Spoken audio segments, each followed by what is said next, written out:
Assalamualaikum warahmatullahi wabarakatuh. Alhamdulillah, puji dan puja kehadirat Allah subhanahu wa ta'ala, Tuhan satu-satunya dan tidak ada pencipta kecuali Dia, yang telah menggantungkan segala nikmat yang diberikan kepada kita dengan kalimat Alhamdulillah. Dan juga kita panjatkan salam hormat kita kepada manusia terbaik, utusan Allah subhanahu wa ta'ala, pemimpin para nabi dan rasul dan anak Adam, Nabi Muhammad sallallahu alaihi wasallam, sebagaimana Allah dan malaikatnya telah memberikan salam kepada beliau. Baik, hari ini bahasanya hari ibu-ibu, tentang masalah nafkah. Bab an-nafaqat. Kita mulai bab nafkah ini dengan 1169. An Aisyah radhiyallahu anha qalat, dakhalat Hindun bintu Utbah imra'atu Abi Sufyan ala Rasulillah sallallahu alaihi wasallam faqalat ya Rasulullah inna Aba Sufyan rajulun syahihun la yu'tini min nafaqati ma yakfini wa yakfi baniya illa ma akhadtu min malihi bighairi ilmi fahal alayya fi dhalika min junah faqala khudhi min malihi bil ma'ruf ma yakfiki wa ma yakfi baniki. Sebelum saya baca terjemahannya, ibu-ibu sekalian, nafkah adalah harta yang dikeluarkan oleh seorang laki-laki yang berstatus suami untuk memenuhi kebutuhan rumah tangganya, istri dan anaknya. Dan ini merupakan kewajiban secara syar'i, harus dikeluarkan oleh semua laki-laki yang sudah berstatus suami semampunya, semampu dia. Dan nafkah ini masuk di dalamnya makanan, minuman, pakaian, termasuk di dalamnya juga pengobatan kalau lagi sakit istri anaknya, dan masuk dalamnya rumah semampunya, semampu dia. Dan laki-laki yang bijak adalah laki-laki yang menentukan tentang jumlah kebutuhan rumah, sehingga dia tahu target yang dia harus penuhi setiap bulan. Dicatatlah misalnya kebutuhan makanan, kebutuhan minuman, dan segala yang berhubungan dengan masalah rumah tangganya. Misal 10 juta per bulan, maka dia bisa mengamanahkan kepada istrinya. Ini masuk dalam sabda Nabi SAW, kalian semua pemimpin dan kalian akan diminta pertanggungjawabannya pada hari kiamat. Seorang raja, pemimpin satu kaum, adalah pemimpin atas mereka dan akan diminta pertanggungjawaban hari kiamat. Seorang suami, pemimpin terhadap istri dan anaknya, dan akan diminta pertanggungjawaban pada hari kiamat. Semua yang berhubungan dengan istri dan anak wajib dia yang bertanggung jawab.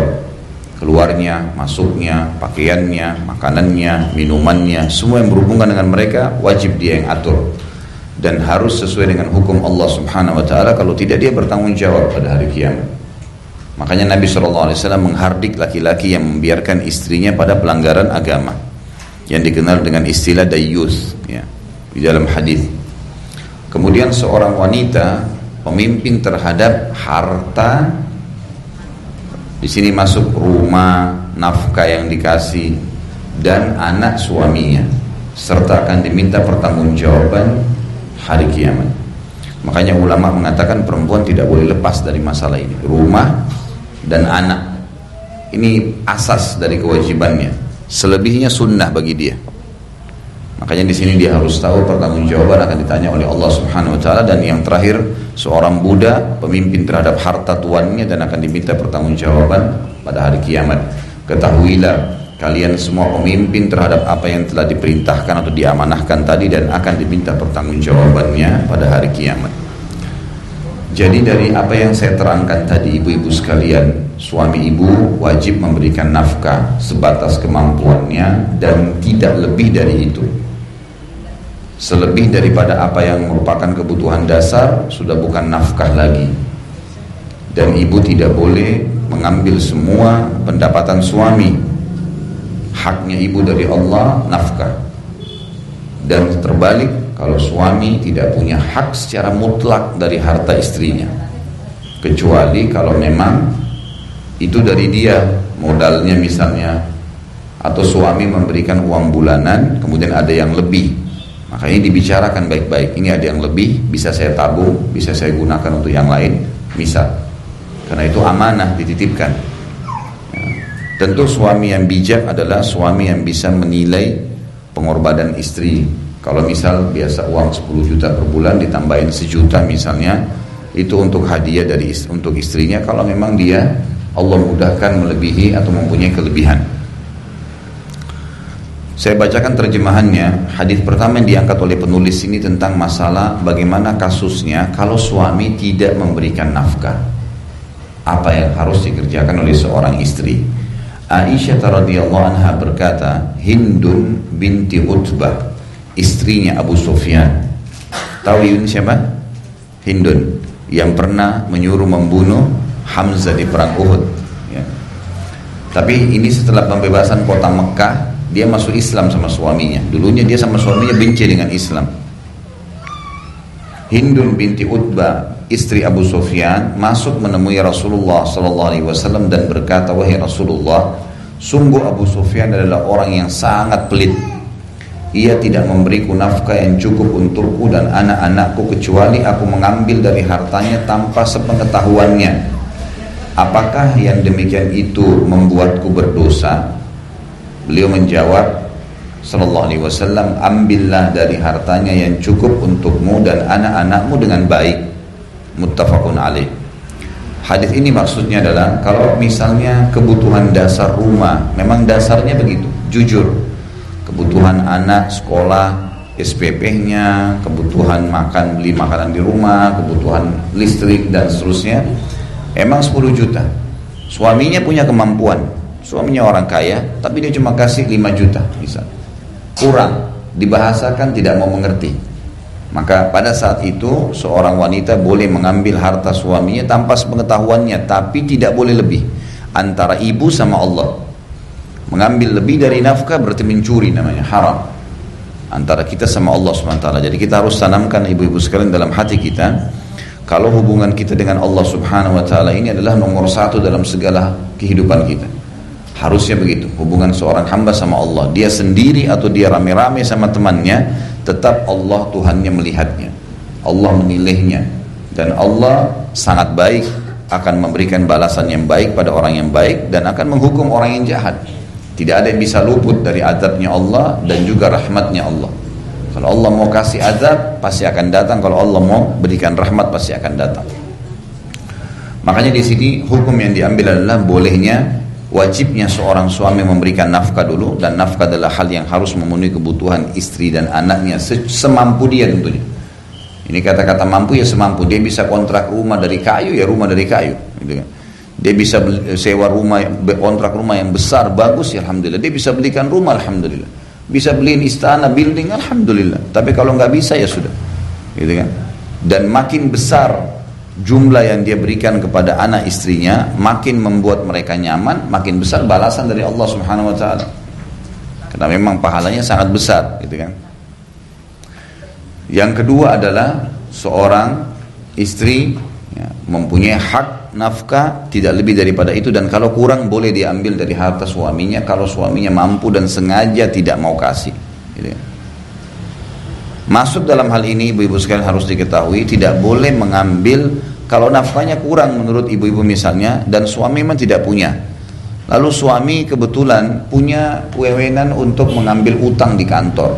Istri datang menandatangani ngambil utang, ini nggak masuk, nggak bisa ya. Memang harus yang kemampuan dia, itu berarti sudah di atas kemampuannya, nggak boleh. Pernah saya temukan ada kasus istrinya selalu ngutang, jadi suaminya selalu kalau terima gaji akhir bulan malah habis gajinya plus lagi harus tutupin utang itu, utang lagi sama orang lain, begitu terus. Padahal yang dilakukan apa? Hanya penampilan, baju gonta-ganti, hal-hal yang tidak, ini di luar daripada nafkah wajib.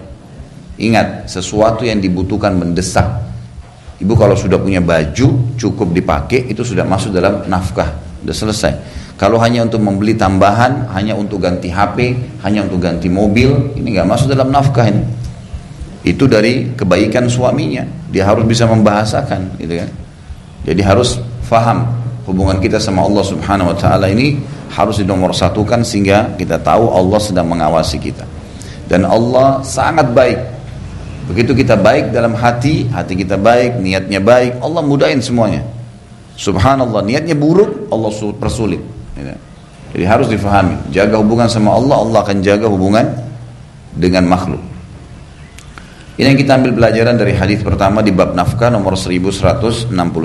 Kita masuk ke 1170. Wa an Tariqin al-Muharibi radhiyallahu anhu qala qadimna al-Madinah fa idza Rasulullah sallallahu alaihi wasallam qa'imun 'ala al-minbar yakhthubu an-nas wa yaqul yadul mu'til 'ulya wabda'u biman ta'ul ummaka wa abaka wa ukhtaka wa akhaka thumma adnaka fa adnaka rawahu an-Nasa'i wa sahih Ibn Hibban wa Darul-Qutni.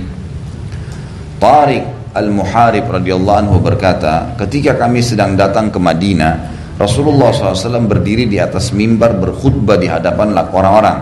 Beliau bersabda, tangan pemberi adalah yang paling tinggi, maksudnya mulia.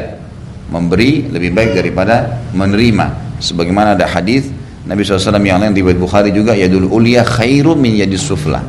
Tangan di atas lebih mulia daripada tangan di bawah.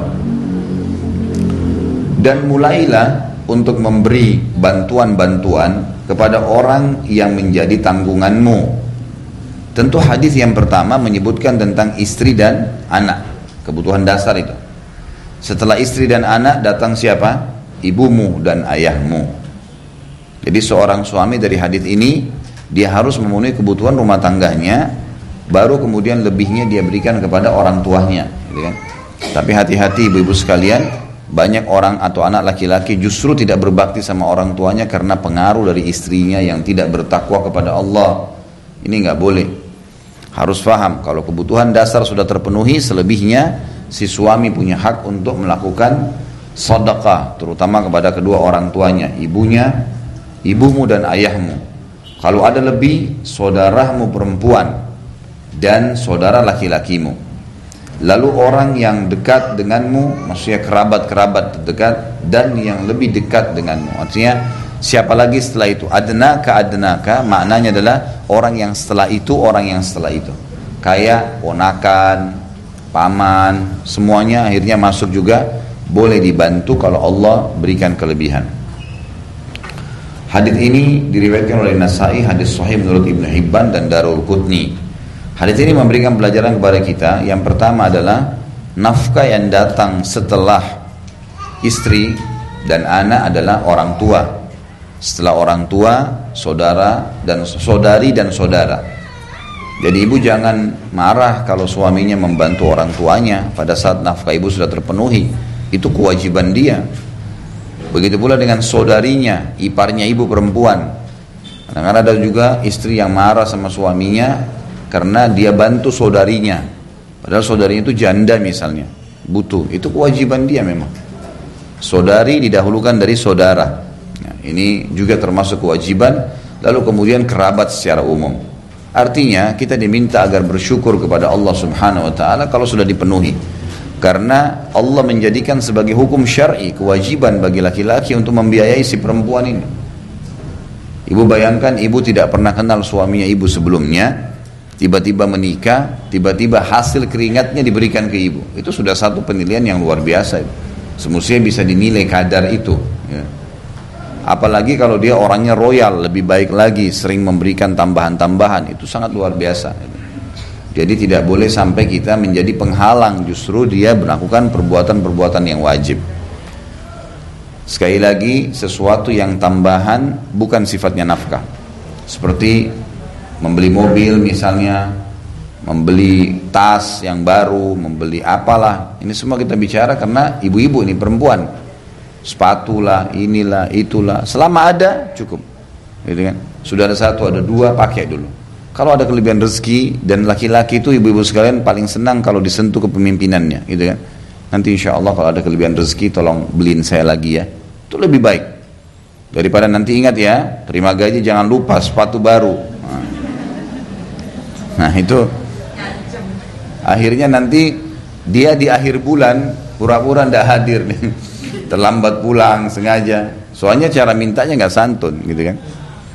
Cobalah gunakan kelemah lembutan yang dimiliki oleh wanita untuk bisa memiliki hati laki-laki atau suaminya.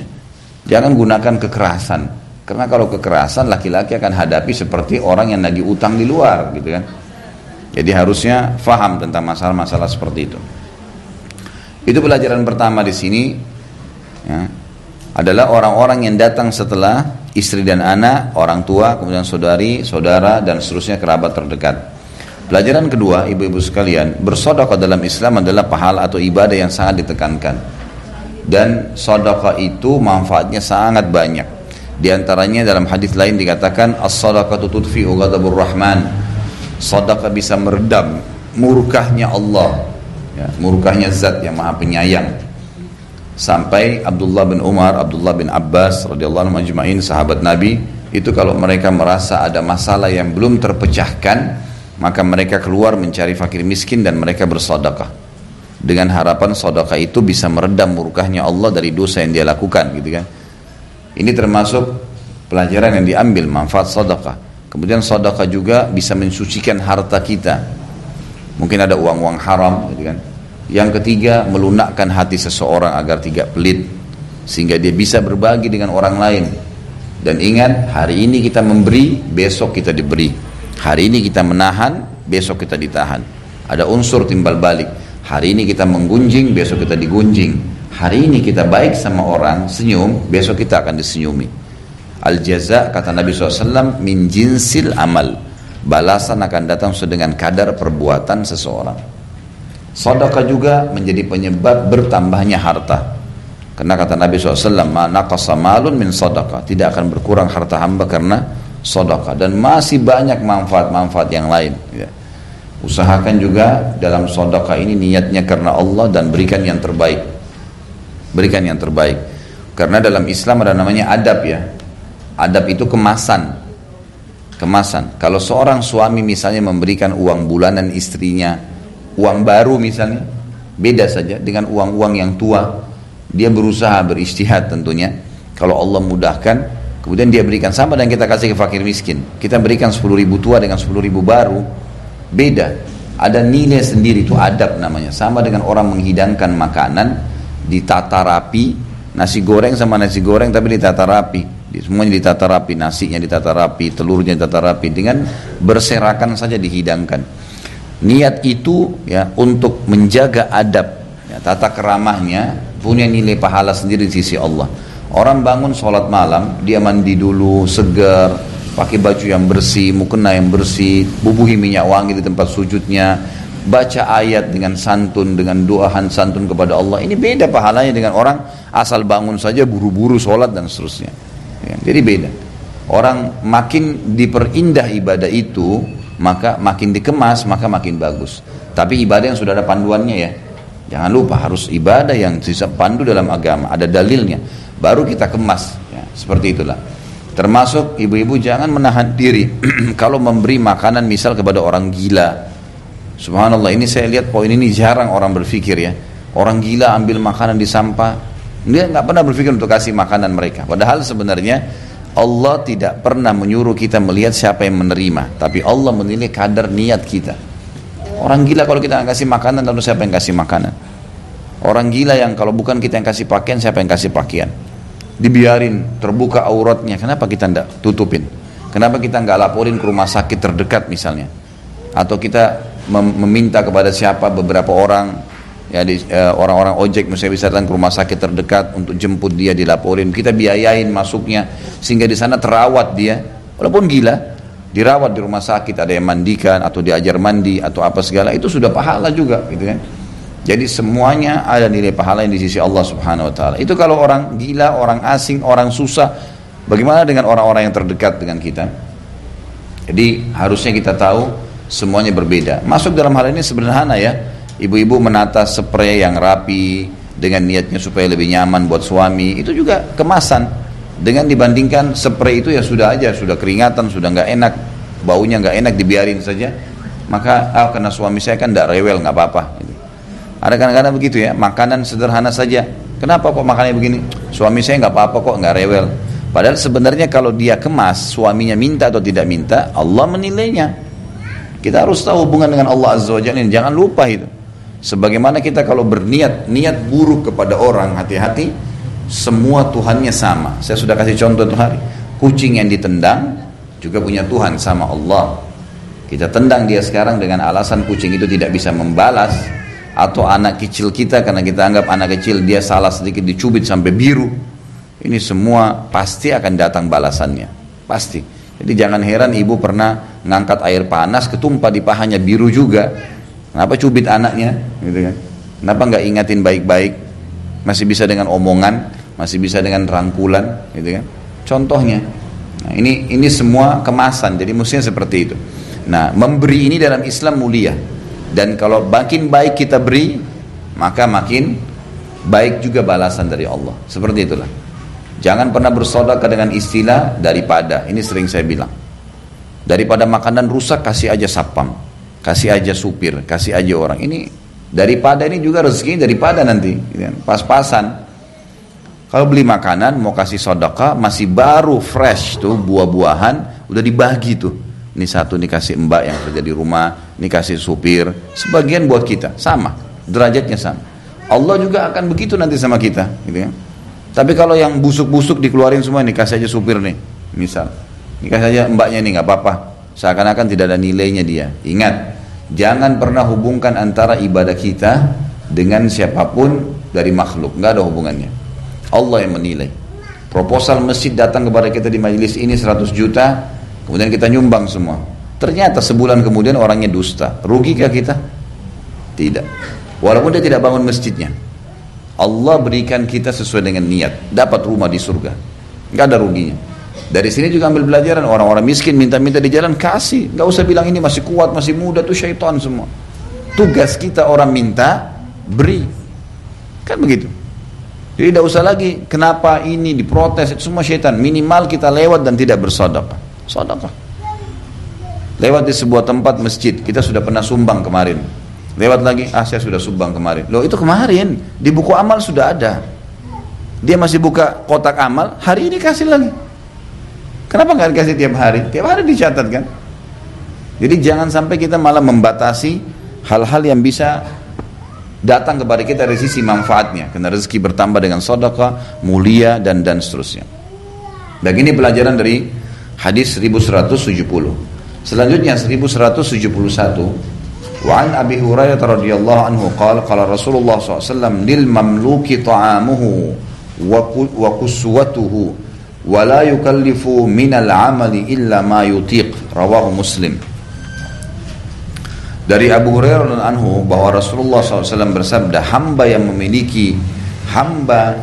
dimiliki wajib diberi makan dan pakaian dan tidak dibebani pekerjaan kecuali yang ia mampu saja. Riwayat Muslim. Hamba sahaya maksudnya, sebagaimana sudah pernah saya jelaskan, yang didapatkan dari harta rampasan perang atau dibeli dari pasar. Ya, mereka kan punya hukum sendiri.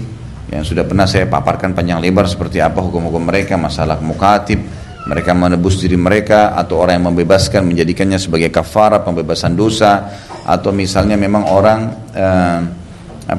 membebaskan karena lillahi ta'ala sehingga ada hukum maula, ya, penisbatan pada orang yang membebaskannya. Sudah pernah saya jelaskan semua itu ya.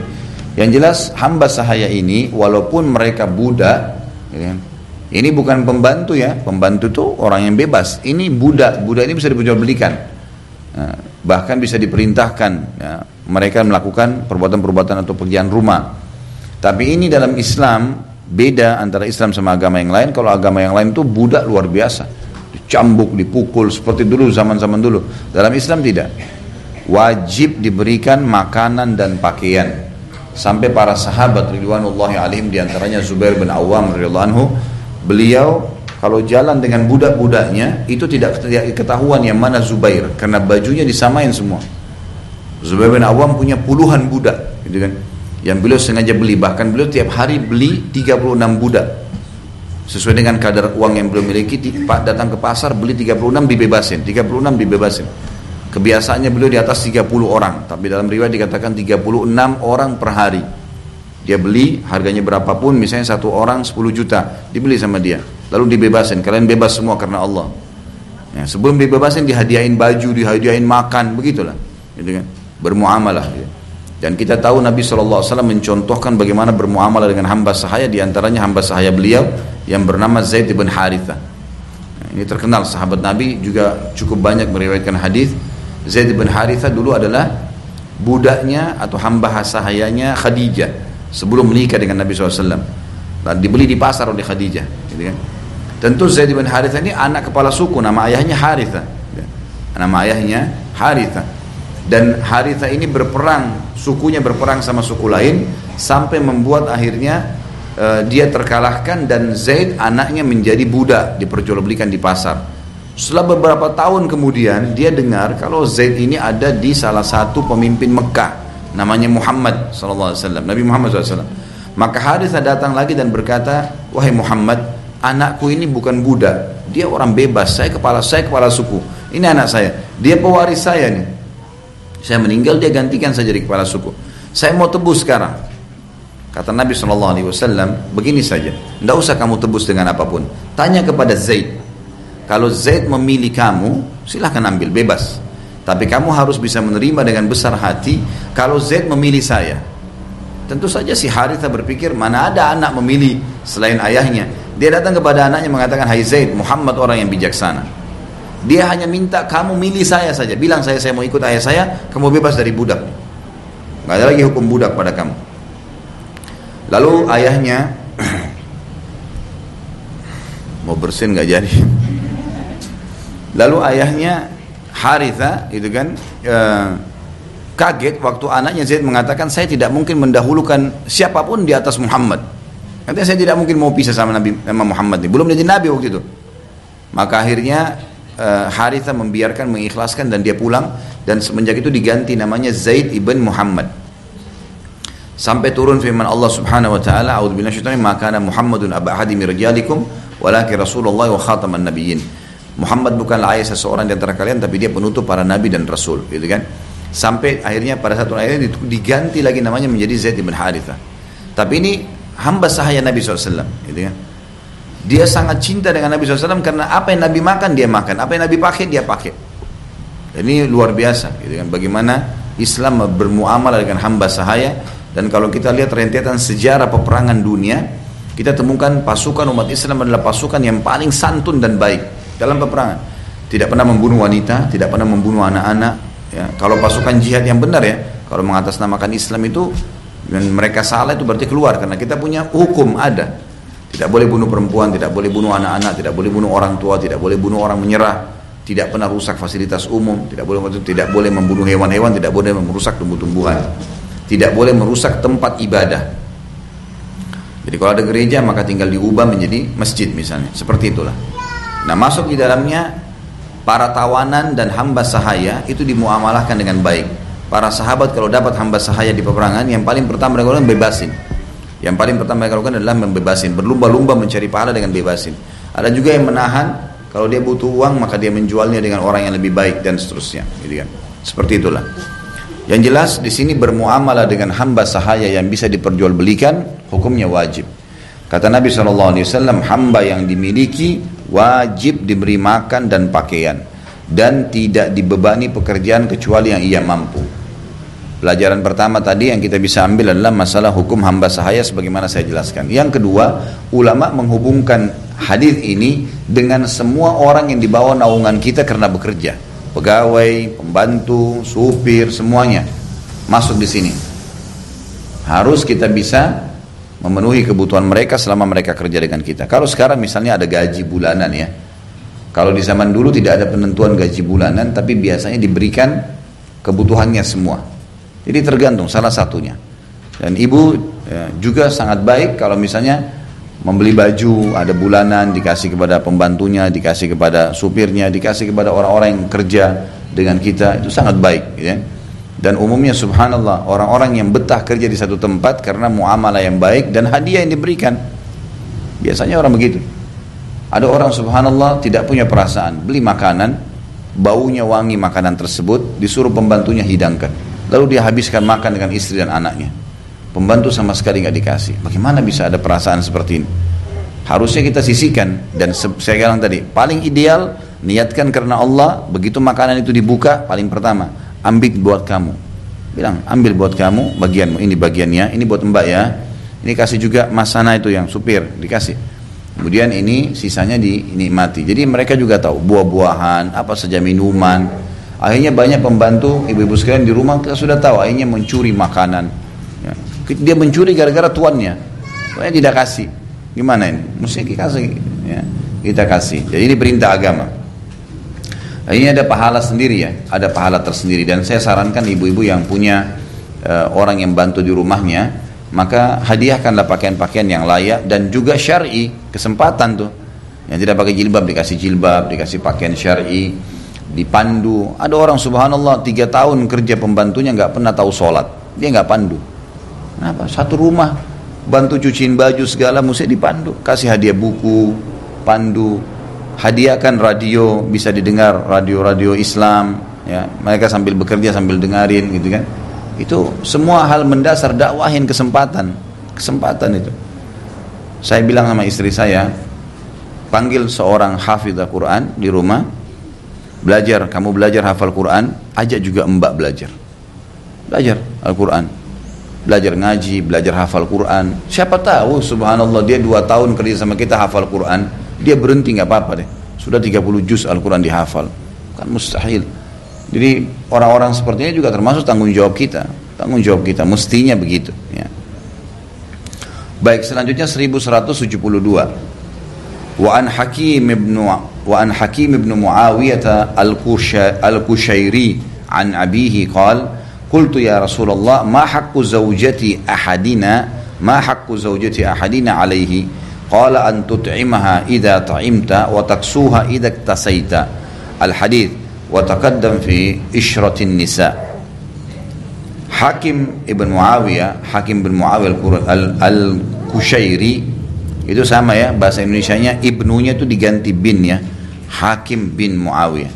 Ibnu saya bilang tadi, kalau saya sudah pernah jelaskan kalau nama berpisah baris ya. Al-Kushairi dari ayahnya berkata, aku bertanya wahai Rasulullah, apakah hak istri salah seorang di antara kami terhadap suaminya tentunya? Beliau menjawab, engkau memberinya makan jika engkau makan dan engkau memberinya pakaian jika engkau berpakaian. Hadis yang telah tercantum, hadis ini telah tercantum dalam bab bergaul dengan istri. Tentu bisa dilihat kembali footnote nomor 1, nomor hadis 1048. Ini sudah pernah disebutkan di nomor 1048. Itu kalau kita kembali ke hadis 1048 ada di halaman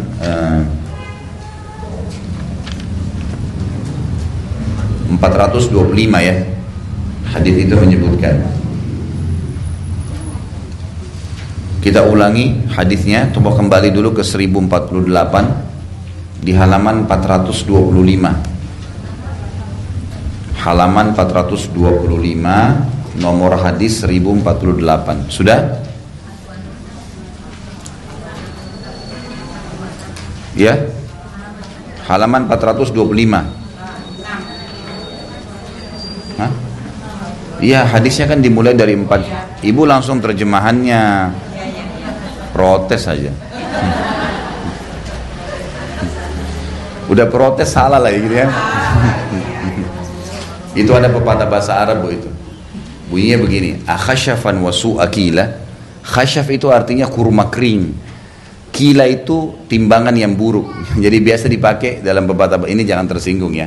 Saya cuma datangkan ilmu lain nih. Jadi ibu bisa pakai sebagai pelajaran ke orang-orang. Saya biasa katakan kepada istri saya, kepada anak-anak ya gitu. Jadi ini istilah dipakai dalam bahasa Arab. Jadi kalau ada pedagang, dia taruh nih di gundukan kurmanya bagus di depan sampai orang tertarik beli. Begitu orang beli, diambilin yang kering sama dia, terus ditimbang, timbangannya curang lagi. Jadi sudah 2 keburukan nih. Kurmanya jelek, timbangannya jelek. Ini khusus untuk orang yang melakukan 2 keburukan bersama-sama gitu. Dikatakan khasyaban wasu akila, sudah kurmanya kering, timbangannya kurang lagi. Sudah protes salah lagi. Baik. Wa an Hakim bin Muawiyah an abihi radhiyallahu anhu qala. Jadi hadis sebenarnya 1048 Bu, itu lengkap. Sementara hadis tadi yang kita sedang bahas 1172 itu cuma potongannya. Makanya saya bilang kita kembali ke sana ya. Qultu ya Rasulullah ma haqqa zawji ahadina alaihi? Qala tut'imuha idza akalta wa taksuha idza iktasaita wa la tadribil wajh wa la tukabbah wa la tahjur illa fil bait. Rawahu Ahmad wa Abu Dawud wa An-Nasai wa Ibnu Majah wa 'allaka al-Bukhari ba'da wa sahih Ibnu Hibban wal Hakim. Hakim bin Muawiyah dari ayahnya berkata, aku berkata, wahai Rasulullah, apakah kewajiban seseorang dari kami terhadap istrinya? Beliau menjawab, engkau memberinya makan jika engkau makan, engkau memberinya pakaian jika engkau berpakaian, jangan memukul wajah, jangan menjelek-jelekkan, dan jangan menemani, ini bukan, terjemahannya salah nih ya, bukan jangan menemani, jangan menghajar. Hajar itu justru tidak menggauli. Jadi kayak perempuan kalau nusyud diapakan? Diingatkan. Kalau tidak mau dihajar. Hajar itu kayak boikot, diranjang ya. Tidak diajak ngomong, dibelakangin. Itu namanya hajar. Ya. Hajar bukan hajar. Kalau manusia hajar kan jadi bahaya. Hajar. Hajar itu diboikot tapi dengan cara tidak diajak ngomong, tidak dicumbuin, tidak digaulin. Bisa diranjang, dibelakangin atau pindah kamar. Ya. Di sini dikatakan, jadi maknanya itu ya. Dan tidak memboikotnya ya, kecuali di rumah. Jadi kalau ada suami lagi marah sama istrinya karena nusyud, dia nggak boleh pindah ke rumah orang tuanya. Di rumahnya saja dia boikot itu. Kalau maksimal pindah kamar, nggak boleh pindah rumah gitu. Terjemahannya kan begitu ya. Apakah kewajiban seseorang di antara kami terhadap istrinya? Dia mengatakan, Nabi SAW mengatakan, engkau memberinya makan jika engkau makan. Artinya sesuai dengan kapasitas yang suami mampu. Apa yang suami makan, dia makan. Tapi ini bukan berarti selera suami ya, bukan itu yang dimaksud. Pelajaran dari hadis ini adalah engkau memberikan makan selama engkau bisa makan. Kalau jenis makanan tidak terikat dalam hadis ini. Difahami ya? Jadi bukan berarti suami lagi pengen gado-gado, istri harus ikut gado-gado, enggak. Bukan jenisnya yang sedang dibahas. Tetapi maknanya kalau engkau makan, berikan makan juga istrimu. Walaupun misalnya dia makan di kantornya, di rumahnya istrinya ada makanan gitu. Ya, itu yang dimaksud. Kemudian engkau memberinya pakaian jika engkau berpakaian. Ini juga maknanya sama kan? Tidak mungkin baju laki-laki kemeja, istri dikasih kemeja. Tetapi sesuai dengan keadaan masing-masing ya. Kemudian jangan kau memukul wajah. Jadi kalau mengingatkan, yang dipukul tangannya. Dan sudah pernah saya jelaskan, pukulan itu ghairu mubarrah, tidak berbekas. Sebagian ulama mengatakan menggunakan kayu siwak ya. Kemudian juga dikatakan, dan jangan kamu menjelek-jelekkan ya. Dan jangan memboikot kecuali diranjang. Di sini makna menjelek-jelekkan maksudnya memang dasarnya keluargamu begini gitu. Itu kalau orang kadang-kadang bertengkar harus bisa meredam emosi. Ingat, emosi pintu syaitan, jangan dibuka. Jangan pernah sengaja memancing emosi suami atau suami memancing emosi istri. Dan kalaupun kita lagi marah, kata Nabi SAW, kalau kalian sedang emosi, lagi marah, sementara kalian berdiri, duduklah. Kalau lagi duduk masih emosi, baringlah. Kalau masih emosi, berwuduklah. Maka air wudu itu akan meredam emosi tadi. Karena orang kalau emosi kata-katanya jadi tidak beraturan, matanya jadi melotot, tangannya bisa melayang, macam-macam. Jadi ini harus dihindari. Baik, hadis ini memberikan pelajaran kepada kita memberikan atau kewajiban suami memberikan nafkah pada istri, dan disebutkan item nafkah itu. Makanan, masuk dalamnya minuman, pakaian, dan juga di sini dilarang adabnya memukul dan memboikot istri kecuali di rumah. Tidak boleh pukul wajah dan tidak boleh ya memboikot kecuali di rumah itu. Baik, ini hadis 1172. Kita pindah ke hadis 1173. Wa an Jabirin radhiyallahu taala anhu anin Nabi SAW fi haditsil hajj bitulihi. Qala fi dzikrin nisa wa lahunna 'alaikum rizquhunna wa kiswatuhunna bil ma'ruf. Akhrajahu Muslim. Dari Jabir radhiyallahu anhu dari Nabi SAW dalam sebuah hadis tentang haji yang panjang, maksudnya tentang masalah haji wada ya. Beliau bersabda tentang istri, engkau wajib memberi mereka rezeki dan pakaian dengan cara baik. Hadis yang sebelumnya ibu-ibu sekalian juga perlu digarisbawahi ya. Masalah makanan di sini tergantung ibu diberikan apa oleh suami. Kalau suami memberikan makanan jadi, ya sudah makanan jadi yang dihidangkan. Kalau suami memberikan makanan mentah, ya sudah ibu masak, gitu kan?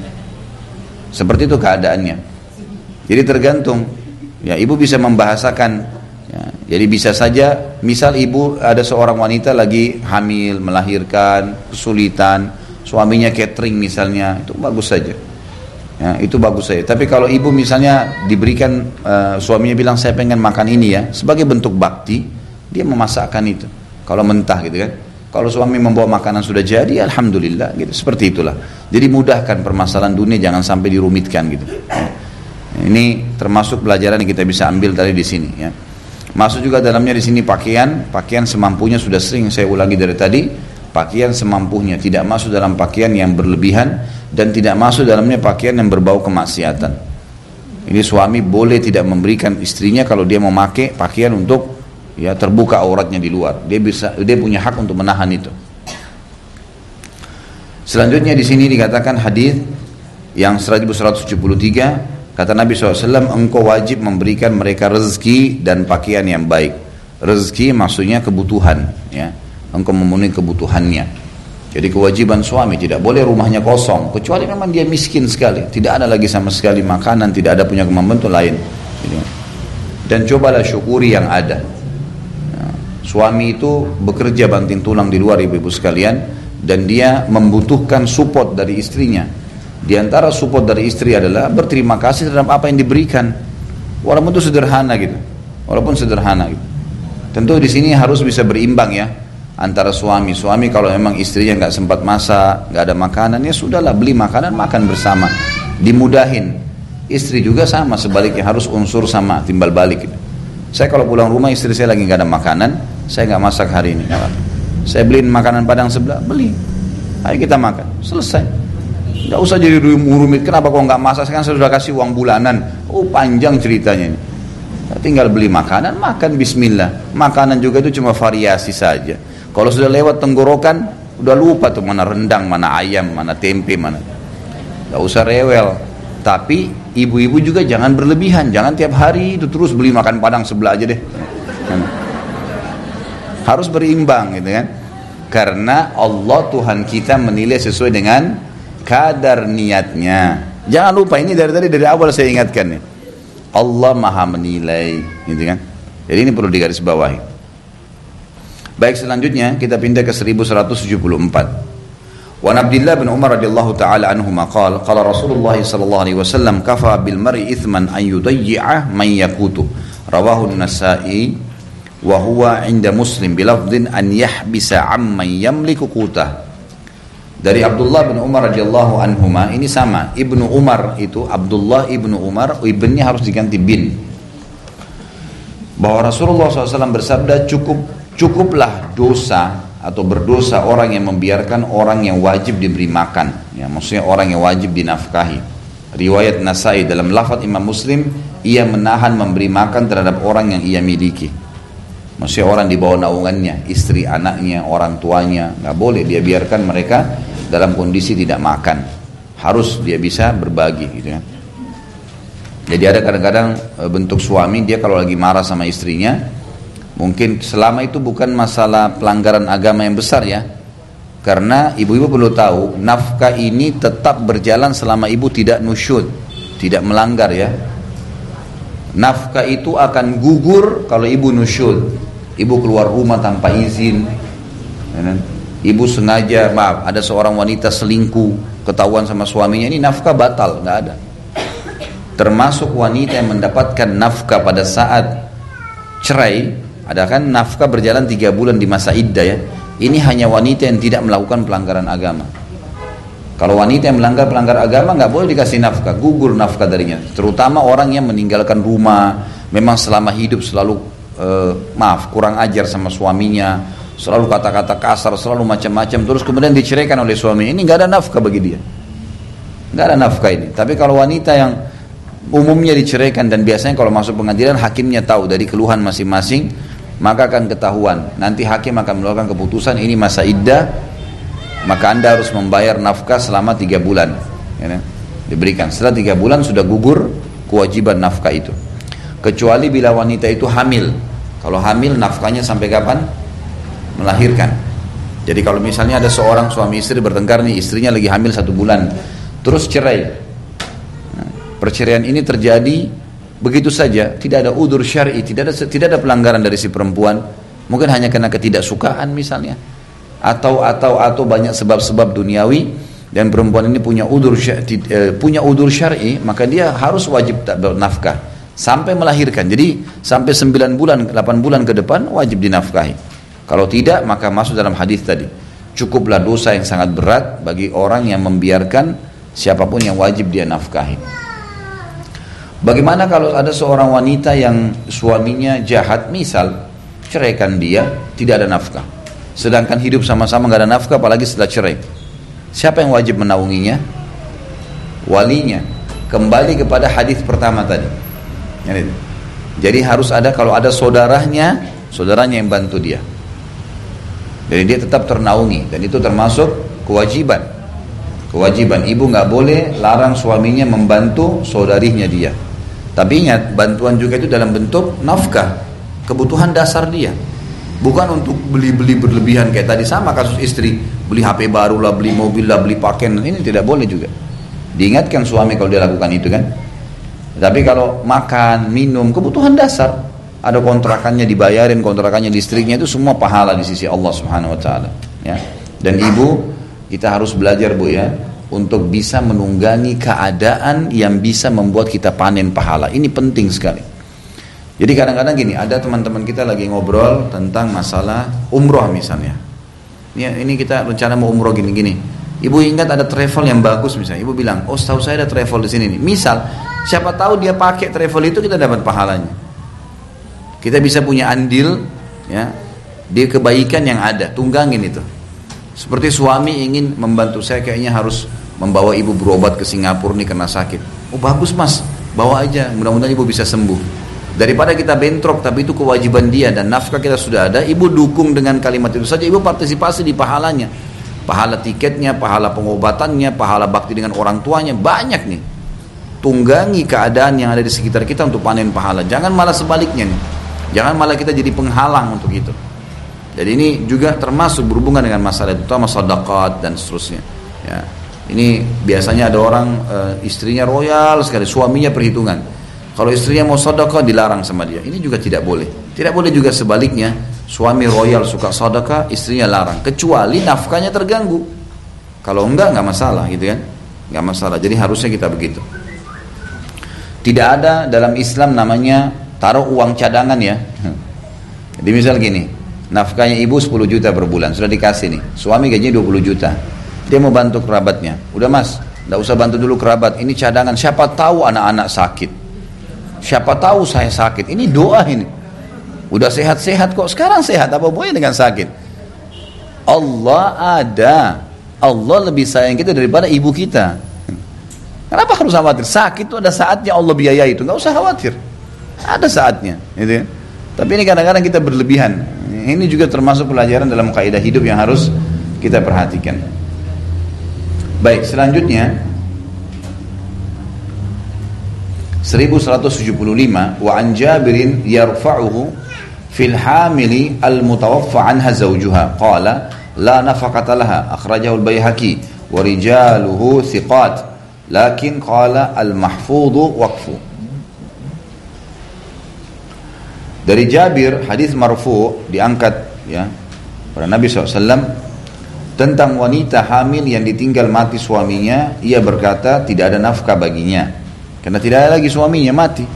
Yang ada warisan didapatkan ya. Jadi tidak bisa dipertemukan antara warisan sama nafkah. Sudah nggak ada suami, dapat warisan yang sudah dia pakai warisan itu.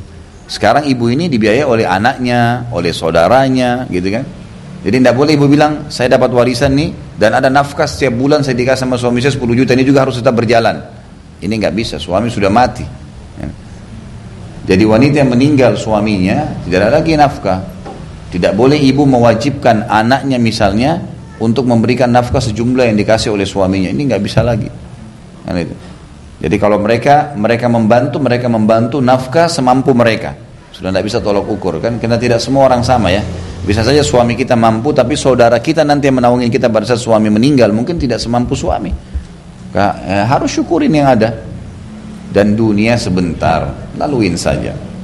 Kapasitas perut kita ada, sepiring nasi cukup. Tenggorokan haus segelas air, kapasitasnya begitu. Ranjang yang ibu butuhin berapa luasnya untuk tidur?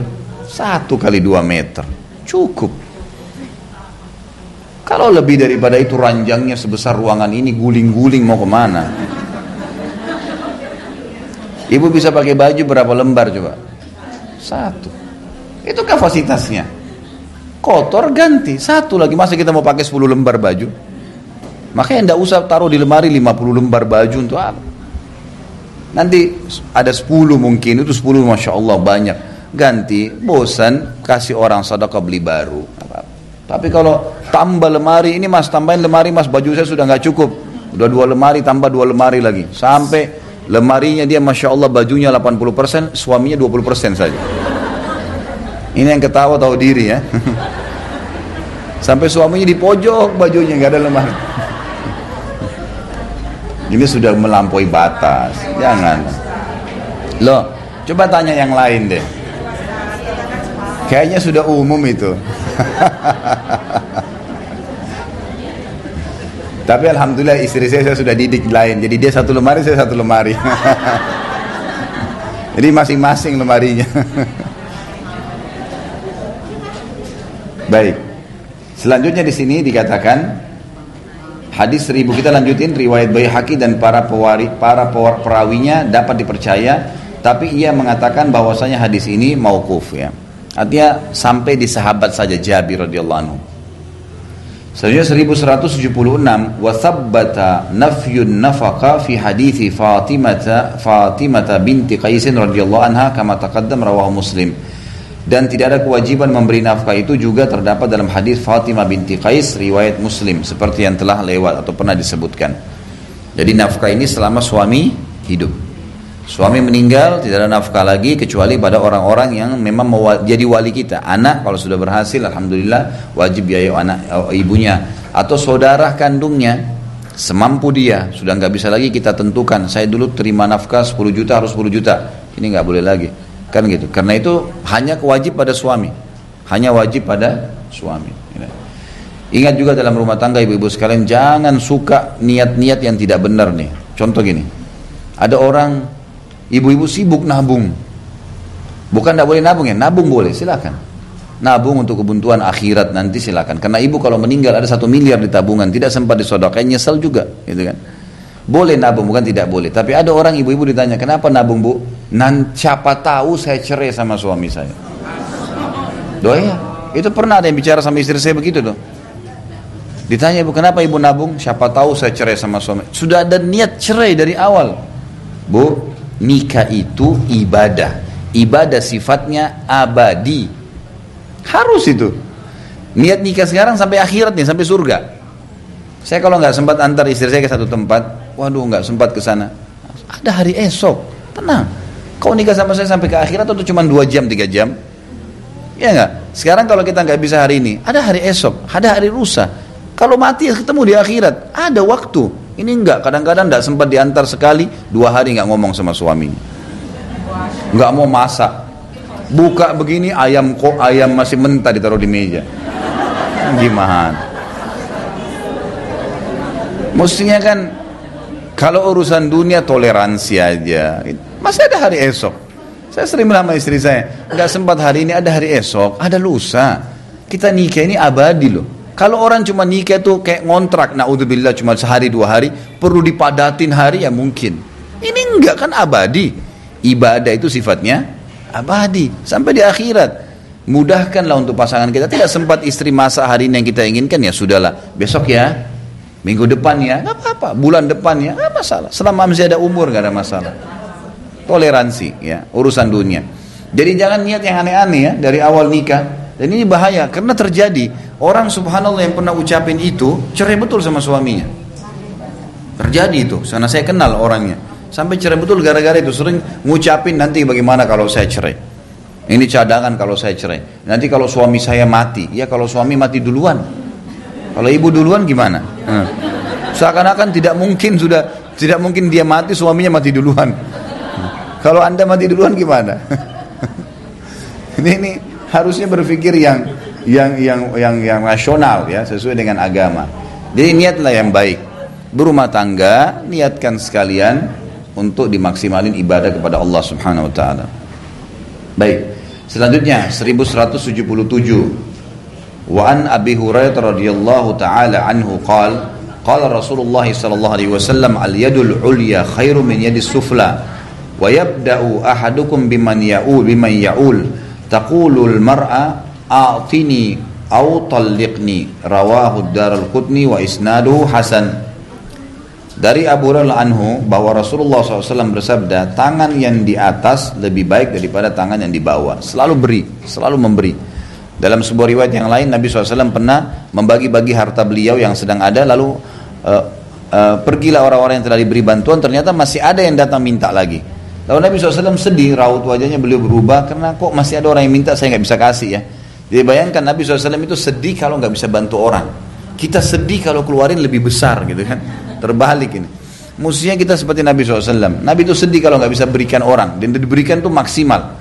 Maka Umar berkata, mertua Nabi SAW, ya Rasulullah, tidak ada kewajiban bagi anda. Sudah selesai. Anda sudah nggak punya lagi, kenapa harus terbebani? Nabi SAW diam, nggak salahin Umar, manusiawi namanya gitu. Lalu anak mantu Nabi SAW, ini tadi mertua Nabi, sekarang anak mantu Nabi, Ali bin Abi Thalib mengatakan, ya Rasulullah, ini masih ada berapa dirham nih? Gitu kan? Silakan anda sedekahkan seperti yang anda mau. Maka Nabi SAW senyum, diambil uang tersebut lalu disedekahin. Kata Nabi SAW, bihadza umirtu, begini saya diperintahkan.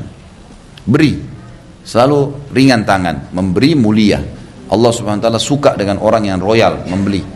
Ya, itu karena kebaikan buat kita. Ingat, orang-orang yang menerima pemberian kita, dia dapat maslahat duniawi, kita dapat maslahat apa? Ukhrawiyahnya. Terutama ya masalah surga, balasan timbangan amal hari kiamat dari amal saleh yang baik. Di dunia juga dikasih pahala, dikasih rezeki juga oleh Allah Subhanahu wa taala. Dikatakan sini tangan yang di atas lebih dari tangan di bawah. Hendaklah seseorang di antara kalian mulai memberi nafkah kepada orang yang menjadi tanggungannya. Dimulai dari istri anaknya, orang tuanya tadi, saudara-saudarinya, kemudian orang-orang yang terdekat. Para wanita ya, atau para istri akan berkata, berikan aku makan atau ceraikan aku. Para istri boleh berkata begini. Kalau suaminya tidak mau kasih nafkah ya. Artinya memang kalau ibu tidak dikasih makan pada hari itu, ibu bisa kelaparan. Ini nggak boleh, ini kewajiban. Jadi dia harus semampunya, kecuali suami nggak mampu, memang betul-betul nggak bisa. Kayak ada suami tiba-tiba sakit misalnya, stroke, nggak bisa, nggak ada pendapatan, ya sudah, makanan tinggal tunggu Allah datangkan rezeki dari tetangga, dari kerabat. Memang nggak bisa, ya sabar. Tapi kalau suami mampu dan dia sengaja tidak berikan makanan, maka boleh istri mengatakan, beri saya makan atau kau ceraikan saya. Ini nggak bisa, karena saya tidak punya kewajiban kerja di luar. Perempuan ada kewajiban dan Allah yang membebankan pada suami itu. Maka ini boleh dikasih opsi kalau terjadi, beri saya makan atau memang ceraikan saya, karena tidak mungkin, saya tidak mungkin kerja di rumah, jaga anak-anak tanpa ada tenaga, makanan harus ada gitu kan. Jadi itu sesuatu yang normal. Riwayat Daraqutni dan sanadnya hasan, sanadnya bisa diterimain. Selanjutnya 1178. Kalau yang punya pertanyaan nanti insya Allah setelah selesai bab ini ya, insya Allah kita sampai tinggal 3 hadis lagi sampai 1180 baru anda boleh bertanya. 1178 bunyinya, wa an Sa'id bin Musayyib fi ar-rajuli la yajidu ma yunfiqu ala ahli qala yufarraqu bainahuma, akhrajahu Sa'id bin Mansur an Sufyan an Abi Zinad anhu qala qultu li Sa'id bin Musayyib sunnah wa qala sunnah wa hadha mursalun qawi. Wa an Umar radhiyallahu anhu annahu kataba ila umara'il ajnadi fi rijali ghabu an nisa'ihim an ya'khudhuhum bi an yunfiqu aw yutalliqu fa in tallaqu ba'athu bi nafaqati ma habasu, akhrajahu Syafi'i thumma al-Baihaqi bi isnadin hasan. Dari Sa'id bin Musayyab ya, rahimahullah, seorang ulama tabi'in, tentang orang yang tidak mampu memberi nafkah istrinya. Jadi pernah beliau ditanya bagaimana dengan laki-laki yang tidak mampu memberikan nafkah istrinya, tidak bisa lagi. Apapun udurnya, memang dia tidak bisa. Mungkin gila, mungkin sakit parah, dan tidak bisa apa-apa. Jadi sudah tidak bisa apa-apa orang ini. Nggak ada juga kerabatnya yang bisa bantu. Istrinya sekarang tidak bisa makan. Apa yang harus dilakukan? Bagaimana hukumnya tentang istri yang tidak bisa sama sekali diberikan nafkah? Ia berkata, mereka diceraikan, dipisahkan. Nah perempuan tidak mungkin tidak makan. Gimana caranya? Jangan gitu. Kecuali kalau emang masih ada harta yang ditinggalkan, ada bantuan dari kerabat yang cukup untuk mereka makan, si istri mau urus suaminya silahkan, nggak ada masalah. Tapi di sini saya mengatakan khusus bagi laki-laki yang misal tadi ya saya sebutkan udurnya seperti gila, memang sudah nggak mungkin. Suami istrinya bisa rawat, tapi dari mana mau makan nih? Sekali lagi kecuali ada yang menaungi, ada yang membiayai, ada adiknya si suami, iparnya misalnya, mertuanya dia orang kaya kemudian membiayai, itu nggak ada masalah. Tapi kalau tidak ada nih, opsinya tidak ada. Nggak ada. Si istri mau bertahan pun dia nggak bisa makan. Gimana caranya? Suaminya juga nggak bisa makan. Maka di sini dikatakan mereka diceraikan. Maksudnya diceraikan oleh pemerintah setempat ya. Kalau kita masuk di pengadilan, kalau ini sudah tidak bisa dilanjutkan seperti itulah. Riwayat Sa'id ibn Mansur dari Sufyan dari Abu Zinad. Ia berkata, aku bertanya kepada Sa'id ibn Musayyab, apakah itu sunnah? Itu perintah Nabi? Maka beliau mengatakan sunnah. Dan hadis ini mursal yang kuat yang bisa dipegangi. Dari Umar radhiyallahu anhu bahwa ia menulis surat kepada para komandan militer tentang orang-orang yang meninggalkan istri mereka, yaitu agar mereka menuntut dari para suami agar memberi nafkah atau menceraikannya. Apabila mereka menceraikan, hendaklah mereka memberi nafkah selama mereka dahulu tidak ada. Dikeluarkan oleh Asy-Syafi'i, kemudian Baihaqi dengan sanad yang hasan. Ya. Jadi kalau ada orang pergi jihad di jalan Allah, dia harus sebelum jihad meninggalkan nafkah yang cukup. Gak boleh dia pergi begitu saja. Jadi misal kebutuhan istrinya 10 juta per bulan. Dia mau pergi kira-kira saya targetnya mau ke medan jihad 6 bulan. Oh ya dikasih sama dia 60 juta. Ini loh, selama saya pergi. Nah, kalau terjadi misalnya ada orang jihad, karena ini ibu-ibu kalau perlu tahu, kalau laki-laki sudah masuk di kancah jihad dan memang dia ini sudah niatnya akhirat, itu kadang-kadang sulit untuk pulang, ya. Karena memang mereka niatnya mau mati syahid. Nah ini kalau laki-laki ada yang begini, dia tidak mau pulang, sunnahnya pulang per 4 bulan sekali, sunnahnya. Jadi pernah Umar bin Khattab jalan di zaman khilafah beliau melewatin seorang wanita yang berkata, kalau bukan karena kehormatan hubunganku dengan Tuhanku dan kehormatan hubunganku dengan suamiku, ranjang ini akan bergerak, akan berzina. Lalu Umar marah, wahai hamba Allah, kenapa kau berani berkata begitu? Kata-kata tidak santun nih bagi orang beriman. Maksudnya mau berzina. Dia bilang, wahai Amir Mu'minin, suami saya sedang bertugas dan saya sekarang terganggu dengan syahwat ini. Lalu Umar bin Khattab pulang menanyakan kepada Hafsah, anaknya yang merupakan istri Nabi SAW, tapi Nabi sudah meninggal ya di zaman khilafahnya Umar nih. Berapa lama wanita bisa tahan tanpa ada suami? Kata Hafsah 4 bulan. Ya, 4 bulan. Maka Umar bin Khattab mengeluarkan sebuah instruksi, setiap 4 bulan mujahid harus pulang. Nah, kalau selama dia di sana 4 bulan ataupun dia mau lebih daripada itu di sana karena istrinya tidak keberatan, misalnya seperti orang sekarang kerja ke luar negeri 2 tahun baru pulang, kan banyak tuh. Ke Jepang, ke Saudi, kemana-mana orang kerja, maka dia 2 tahun baru pulang. Kalau istrinya nggak masalah, maka nggak ada masalah. Tapi nafkahnya harus jalan, nggak boleh nggak. Kalau nafkah tidak diberikan, maka harus diceraikan. Nggak bisa ini, terceraikan mereka, gitu kan? Diceraikan oleh pemerintah setempat dan tetap masih ada hutang si suami. Misal setelah 4 bulan berjalan, dia tidak pernah kasih nafkah. Sekarang diceraikan oleh pemerintah, maka 4 bulan itu hutangnya suami. Dia harus bayar sama istrinya. Karena itu kewajiban. Karena istrinya makan dari mana selama 4 bulan?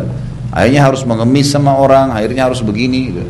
Sampai saya kemarin dapat berita di Surabaya, kena yayasan kami mencari kira-kira orang-orang yang tidak mampu ini seperti apa keadaannya. Ada satu informasi sampai ke saya, ada satu ibu di sana janda punya anak 3, suaminya meninggal gitu kan. Dan ibu itu saking susahnya sampai harus setiap bulan jual barang di rumahnya. Ada yang jual lemarinya, sebentar jual tempat tidurnya. Pokoknya untuk biaya hidup sehari-hari. Ini kan luar biasa, ini kesiannya seperti ini bagaimana? Harusnya bisa ditanggung. Makanya kata Nabi SAW, as-sa'i alal armala kal mujahid fi sabilillah. Orang yang mengurus janda itu, menaungi, memenuhi kebutuhan mereka, sama dengan mujahid di jalan Allah. Itu satu fadilah sendiri. Ya, makanya saya masukkan dalam program yayasan nafkah buat janda 2 juta atau 2,5 juta per bulan. Ini biasanya kita ambil standar yang punya anak 2 ke atas ya. Kalau anak kurang daripada itu, cuma 1 anak mungkin tergantung biaya mungkin 1 juta atau kurang daripada itu. Tapi jelas seperti itulah. Baik, di sini dikatakan bahwasanya surat Umar bin Khattab datang kepada komandan militer tentang orang-orang yang meninggalkan istri mereka agar mereka menuntut dari para suami agar memberi nafkah atau menceraikan. Kalau mereka tidak mau pulang dari medan jihad ya, atau dari luar negeri. Apabila mereka menceraikan, kalaupun mereka menceraikan, mereka ya, hendaklah mereka memberi nafkah selama mereka dahulu tidak ada. 4 bulan itu tinggalkan, misalnya 4 bulan dikasih. Dikeluarkan oleh Asy-Syafi'i, kemudian Baihaqi dengan sanad yang hasan. Ya. Hadis ini memberikan pelajaran kepada kita tentang bolehnya ya, seorang wajibnya nafkah pertama yang dari suami ke istri, walaupun suami sedang tidak serumah dengan istrinya, keluar kota, keluar negeri, jihad dan seterusnya, bekerja, tugas belajar dan seterusnya, semampunya tentunya sekali lagi. Dan yang kedua, seorang istri boleh terceraikan oleh suaminya atau meminta cerai selama memang tidak ada nafkah, tempatnya berjauhan, luar negeri dan seterusnya, ini boleh istri. Sudah, ini masuk dalam kategori bolehnya seorang istri mengajukan cerai dan tidak masuk kena hadis Nabi yang berbunyi wanita manapun yang minta cerai dari suaminya tanpa udzur maka kena laknat gitu kan. Tapi ini masuk dalam udzur syar'i. Pada saat suami di luar negeri atau pergi lama, tidak jelas kapan pulangnya. Nah, ini bisa bertahan kalau nafkah berjalan. Kalau nafkah tidak ada maka diceraikan gitu kan. Pemerintah setempat pun bisa mengambil alih masalah itu. Selanjutnya hadis 1179, dan ini 2 hadis terakhir ya sebelum kita tutup babnya. Wa an Abi Hurairah radhiyallahu taala anhu qala jaa rajulun ila an-nabi sallallahu alaihi wasallam faqala ya Rasulullah indi dinarun qala anfikhu ala nafsika qala indi akhar qala anfikhu ala waladika qala indi akhar qala anfikhu ala ahlika qala indi akhar qala anfikhu ala khadimika qala indi akhar qala anta a'lam akhrajahu Asy-Syafi'i wa Abu Daud wal lafdhu lahu wa akhrajahu An-Nasa'i wal Hakim bi taqdimi az-zawjati 'ala al-walad. Abu Hurairah anhu mengatakan, ada seseorang laki-laki datang kepada Nabi SAW dan berkata, wahai Rasulullah, aku mempunyai 1 dinar ya.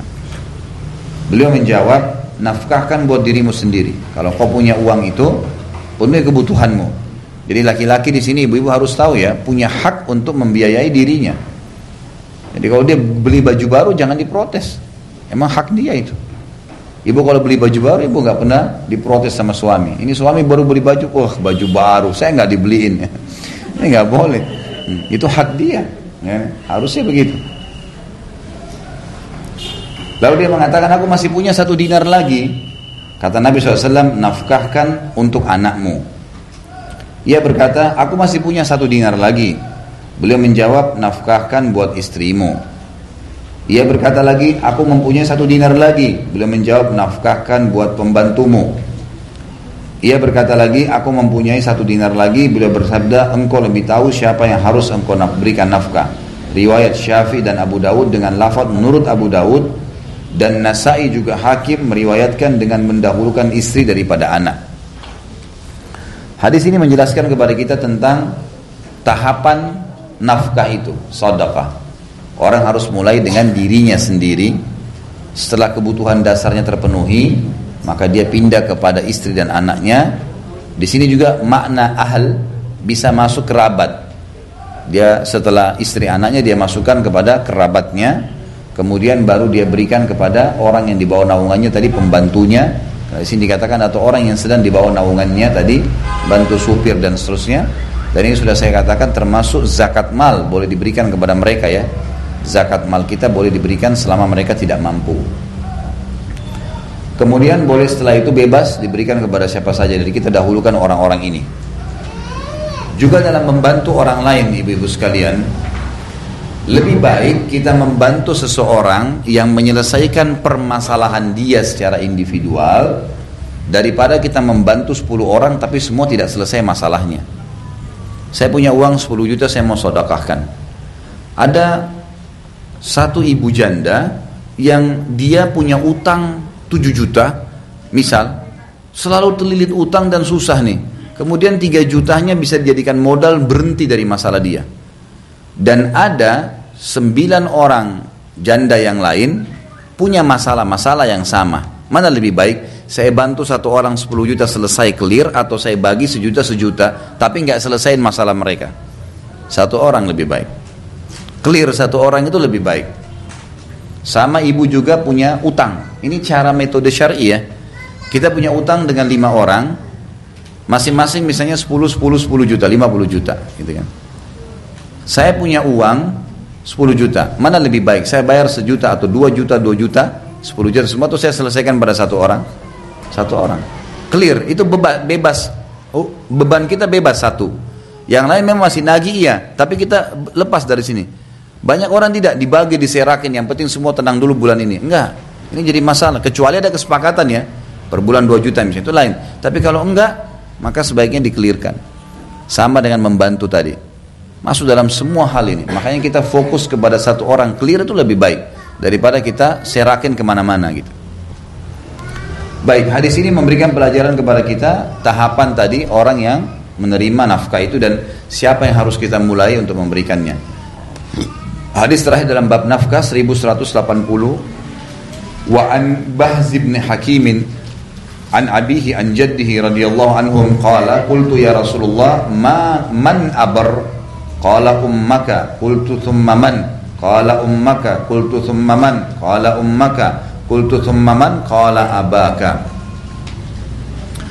thumma al-aqraba fal-aqrab akhrajahu Abu Dawud wa Tirmidzi wa hasanahu. Bahz ibn Hakim dari ayahnya dari kakeknya radhiyallahu anhum, semuanya sahabat, berkata, aku bertanya wahai Rasulullah, kepada siapakah aku harus berbuat baik? Ini sebenarnya bab bakti pada orang tua ya. Siapa orang yang paling layak aku bakti, aku layani ya. Maka kata Nabi SAW, ibumu. Kemudian aku bertanya siapa lagi, dia mengatakan ibumu. Lalu kemudian siapa lagi, ibumu. Lalu kemudian yang keempat baru Nabi SAW mengatakan, atau orang itu bilang siapa lagi, ayahmu. Lalu yang lebih dekat, kemudian yang lebih dekat. Riwayat Abu Dawud dan Tirmidzi. Hadis ini hasan menurut Tirmidzi ya. Hadis ini memberikan pelajaran kepada kita tentang kedudukan seorang ibu ya. Kalau ibu sekarang membantu suaminya untuk bakti dengan ibunya, poin ini ya, maka pastikan nanti di masa tuanya ibu nanti akan ada anak mantu yang melakukan hal yang sama. Itu unsur timbal balik sesuai dengan hadis Nabi SAW kan. Jaga kesucian, kehormatan, kemaluan kalian, maka Allah akan jaga kesucian, kehormatan, kemaluan pasangan kalian. Ya, baktilah dengan kedua orang tua kalian, maka Allah akan berikan kalian anak-anak yang berbakti dengan kalian. Dalam makna hadis yang lain, orang-orang yang bakti pada orang tuanya akan diberikan anak yang bakti padanya. Itu unsur timbal balik. Jadi ibu-ibu jangan jadi penghalang suaminya untuk bakti sama ibunya, malah dukung tuh, kasih. Terus kalau mertua saya orang kafir Ustaz, sama. Yang tidak boleh itu hanya mentaati orang tua pada kemaksiatan kepada Allah. Ibunya walaupun kafir, penyembah berhala, tetap harus kita dukung. Bantu ibu, jenguk dia kalau sakit, datangin, kita temanin dia. Ingat, innamal a'malu binniyat, Allah akan balas dengan niatnya ibu. Jangan pernah buat masalah dalam hidup ini dan jangan siapkan musuh hari kiamat. Allah maha melihat, maha mengetahui dan mencatat semuanya. Fi kulli kabidin ratabatin ajr, hadis Bukhari. Kata Nabi SAW, di setiap denyut kehidupan ada pahala. Jangan sia-siakan itu. Jadi hadis ini menjelaskan kepada kita tentang pentingnya memperhatikan ibu ya, bagi anak laki-laki terutama dan anak perempuan datang setelahnya. Tentu di sini seorang suami, saya kadang-kadang kalau bicara dengan bapak-bapak saya katakan, bapak walaupun memang bapak sudah menjadi nomor 1 setelah menikahnya istri ini dengan Anda, tidak boleh kita memutuskan hubungan dia dengan orang tuanya. Tidak boleh juga suami egois. Pokoknya saya nggak mau tahu, jangan datangin ibumu, nggak bisa. Jangan datangi ayahmu. Gimana caranya? Mau dihapus bagaimana nasab tuh? Nggak mungkin, gitu kan? Mertua mau datang ke rumah, biarin datang, silahkan. Ahlan wa sahlan, gitu kan? Saya bilang sama istri saya, ini rumah, dari sekarang saya bilang ya, terbuka buat kerabatmu, silahkan datang. Nggak ada masalah, apalagi orang tuanya. Ada orang subhanallah mertuanya datang cemberut, nggak mau, gitu kan. Udahlah, cerewet Ustaz. Ya sabar. Terus gimana? Masa mau dihapus statusnya dari orang tua pasangan kita kan tidak mungkin. Dan pahala sabar didapatkan kalau ada cobaan. Ada orang yang lebih berat cobaannya, jadi sabar. Hadis ini mengingatkan kepada kita tentang pentingnya tidak boleh putus sama orang tua, walaupun sudah berumah tangga. Karena ini kan berbicara masalah nafkah, berarti bicara masalah rumah tangga. Setelah menikah tidak boleh putus hubungan dengan orang tua. Bagi anak laki-laki bakti selamanya dengan orang tuanya. Bagi anak perempuan juga, ya suaminya dulu baru tetap orang tuanya, tapi tidak boleh mendahulukan orang tua juga dari suami. Jadi berimbang lah ya. Makanya pentingnya kita mencari pasangan yang soleh dan solehah ini agar bisa ya sejalan. Selama kita berada di rel yang sama agama, kita akan sefaham tuh. Yang jadi masalah kalau perasaan lah, ya tradisi lah, adat lah, bukan di agama, nggak ketemu. Saya pernah nasihatin istri saya, ibu sekalian, dalam kejadian yang pernah saya nasihatin gitu kan. Terus dia terbawa dengan perasaannya. Lalu saya bilang begini, selama kau masih bawa dalam perasaan kamu, tidak selesai masalah. Ini harus kita rel agama nih. Agama mengatakan A, B, B. Sejalan dengan itu kita akan temukan titik temunya. Karena tidak ada yang bisa memberikan jalan keluar seperti agama. Harusnya begitu. Jadi agama larang jangan langgar apapun alasannya. Ini haram, haram. Jangan cari dari samping, dari bawahnya ada halal, nggak bisa. Haram, haram, tinggalin. Syubhat pun samar, tinggalin, nggak boleh. Yang boleh hanya yang dibolehkan. Udah, fokus di situ, meninggal masuk surga. Kata penutup saya ibu-ibu sekalian, dan ini mungkin sudah pernah saya sebutkan, jangan tambah program hidup. Jangan tambah program hidup. Sudah. Saya bilang sama istri saya, ini ranjang, alhamdulillah kau ngantuk, tinggal tidur.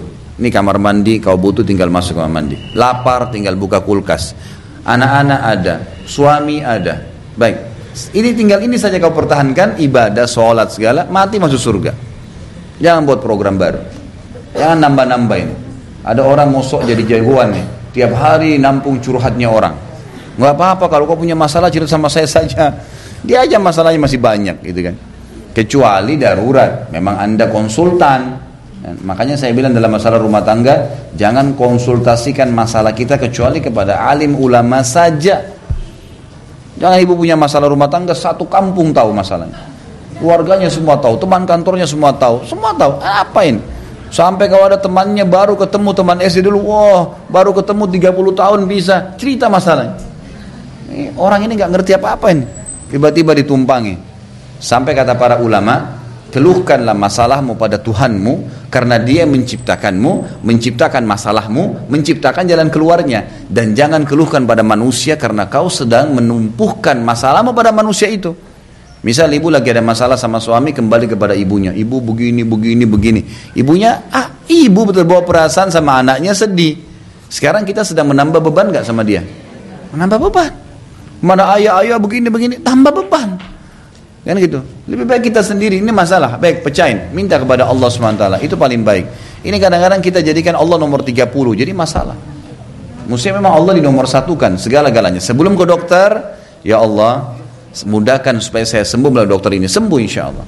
Ini enggak, dok bagaimana, dok bagaimana, terus dokter nanti kalau sudah mentok tidak bisa sembuh lagi, baru ya Allah sembuh. Ini gimana caranya? Tuhannya dikasih nomor 30, gimana caranya? Allah biarin. Ingat hadis Nabi SAW, kalau seseorang di antara kalian menggantungkan diri padaku, aku akan memenuhi kebutuhannya. Kata Allah ini, hadis qudsi. Dan kalau seseorang di antara kalian menggantungkan nasibnya, kebutuhannya pada selain aku akan biarkan dia dengan nasibnya. Ya udah biarin aja. Gitu kan? Makanya dia bolang ganti dokter sana sini tidak pernah sembuh, karena masalahnya tidak kena kembali kepada Allah SWT. Baik, ini bahasan kita. Ada yang mau bertanya silakan. Mana mic-nya nih? Assalamualaikum warahmatullahi wabarakatuh. Waalaikumsalam. Saya mau bertanya, pertanyaan bagus bertanya. Ada 3 pertanyaan Bapak. Yang pertama, apa hukumnya jika seorang kepala rumah tangga yang pergi dakwah agama tapi lupa dengan nafkah keluarganya? Biasanya pergi dakwah tapi ya sudah karena berdalih dakwah agama tapi merupakan untuk keluarga. Baik, satu-satu dulu Bu ya. Ini ibu-ibu yang hadir berapa jumlahnya nih Bu Yuli? Bisa 200? Nggak sampai? Ratusan. Ini kalau nyumbang 100.000 per orang, sudah ada AC di ruangan ini nih. Terus kenapa nggak nyala? Ya makanya nyumbang, majelis taklimnya nggak mau nyumbang. Baik Bu, apa hukumnya seorang suami yang pergi berdakwah dan tidak peduli dengan nafkah suaminya? Sama tadi kasus. Jangankan dakwah, jihad juga sama ya. Bahkan jihad itu bersaing dengan dakwah. Jihad kadang-kadang malah lebih tinggi daripada dakwah di beberapa keadaan kalau dia fardu ain. Tadi hadis sudah disebutkan, kalau jihad saja tetap wajib menafkahi istrinya. Ya. Bahkan sebagian ulama fikih mengatakan, ya kalau bukan fardu ain, misal bukan negara kita lagi diserang nih, itu kan fardu ain ya, harus membela.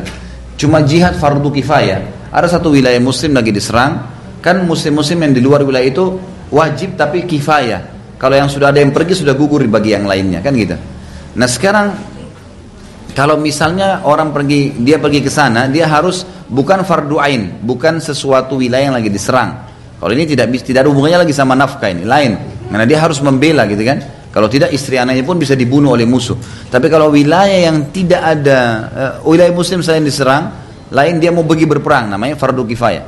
Fard wajib tapi cukup dengan orang yang sudah pergi ke sana. Kalau dia mau ke sana dia wajib tinggalin nafkah. Kalaupun dia pergi ke sana, dia tidak berikan, itu berbentuk utang. Ya, sampai dikatakan tadi dalam hadis kan, kalau dia pergi dan dia tidak memberikan nafkah maka dipisahkan oleh pemerintah setempat.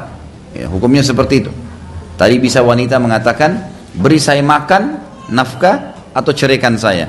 Karena itu hukum syar'i. Gitu ya. Dia harusnya meninggalkan nafkah, nggak boleh. Nggak bisa dakwah kemudian dia katakan kalau fardu kifayah ya, karena sifatnya sekarang dakwah ini fardu kifayah, bukan fardu ain. Dakwah sekarang sifat fardu kifayah, artinya banyak dai menyebar ke sana sini. Saya tidak ada kewajiban datang ke Amerika sekarang. Kifayah, karena di sana ada dai. Jadi saya ke Amerika, saya pergi kemana-mana dakwah ini, itu sifatnya fardu kifayah. Ada kewajiban tapi cukup kalau sudah ada yang lainnya. Tapi kalau di lokasi itu tidak ada dai sama sekali, cuman saya sendiri, itu fardu ain namanya. Beda antara fardu ain sama fardu kifayah. Nah kalau suaminya ibu pergi dakwah, kemudian itu sifatnya seperti dari keadaannya. Dia datang ke lokasi-lokasi tertentu dan meninggalkan nafkah istrinya, sementara di sana sudah ada dai-dai, maka ini tidak bisa. Dia berdosa hukumnya. Maksud dalam hadis tadi, cukuplah beban dosa yang berat bagi seorang suami yang meninggalkan atau memberikan apa yang dia nafkahi, siapa yang dia nafkahi. Gitu. Oke, terima kasih Pak Ustaz. Pertanyaan kedua adalah, bagaimana jika suami memberi modal untuk istrinya pertama kali besar, tapi kemudian tidak memberi nafkah bulanannya gitu untuk makan, sedangkan namanya usaha gitu kan, kalau saya namanya modal lama-lama mungkin terus tuh. Nah si suami nggak mau tahu gitu, itu hukumnya bagaimana ya Pak? Sedangkan keluarga ini butuh makan untuk bulanan. Baik, sebentar. Ada hadis yang berbunyi begini, al-mu'minuna ala syurutihim. Itu kaidah penting. Orang mukmin sesuai dengan kesepakatan yang disepakati. Waktu suami kasih modal, ada teman saya, dia kasih modal ke istrinya 50 juta. Ini modal ya. Waktu itu dia buka seperti jual beli motor bekas di kota Makassar. Ini 50 juta. Syaratnya adalah kesepakatannya, suami akan membantu dari sisi pengaturan administrasi, keamanan, pegawai-pegawai. Istrinya cuman mengelola dari keuntungannya nafkahi rumah. Kesepakatan begitu. Istrinya bilang, baiklah. Gitu ya. Keuntungan misalnya ada dari 50 juta 10 juta. Nafkah rumah 5 juta. Dipakai sama dia, 5 juta yang lebih buat dia. Terserah, silakan. Keuntungan buat kamu. Misal gitu. Kalau ini kesepakatannya, maka berarti sesuai dengan kesepakatan. Jalan dengan itu. Istri berarti menjalankan amanah, tidak boleh traidor, gitu kan? Dia harus jalankan. Tapi kalau bangkrut, memang betul-betul bangkrut dan suami kan terlibat di situ. Dalam arti kata, tadi dia akan menjamin administrasinya, dia akan datangkan pegawai, dia tahu perkembangan uang masuk keluar. Cuma keuntungan yang datang sudah bukan campur tangan saya, buat istri. Nafkah rumah, gitu kan? Kurang dia tambahin, berlebih dikasih, silakan hadiah. Ini umum, ini boleh. Tetapi kalau suami kasih uang tanpa ada pengetahuan dari istri, maksudnya istri tidak punya bekal modal, tidak punya ilmu di situ, tiba-tiba dibukain satu usaha suruh jalanin, tidak dikontrol, tidak diawasin, pokoknya setelah ini saya tidak mau tahu, kau harus bisa nafkahin rumah. Istrinya juga karena tidak punya ilmu trader atau mungkin menganggap karena modal besar akhirnya lalai, main beli mobil, main beli sembarang, main ini, main itu, kelalaian yang dilakukan, maka ini dua-duanya salah nih. Si suami salah, si istri salah. Nggak boleh begini. Makanya ibu kalau tidak mampu bilang maaf, saya nggak bisa kelola bisnis. Kasih nafkah bulanan, selesai. Udah, to the point. Nggak usah buat PR dalam hidup. Jadi jangan kita berbangga karena dibukain usaha terus kita. Kalau cara ibu punya ilmu, ibu punya silakan. Tapi berikan syarat. Syarat saya, ya, jadi kita harus berikan syarat. Syarat saya, ini usaha, tolong bantu saya sisi administrasi, siapin ahlinya, dan bagaimana dengan keuntungan yang datang. Nafkah 5 juta, baik saya pakai 5 juta, kalau 10 juta, 5 juta buat kamu, silakan. Mau bantu siapa saja, mau nabung silakan. Maka itu lebih aman, itu lebih baik. Jadi harus jelas. Kalau dia nggak ngasih lagi. Ya tadi saya bilang terlalu kesepakatan. Kalau kesepakatannya bahwasanya itu udah masuk dalam nafkah, maka berarti sudah harus jalan begitu.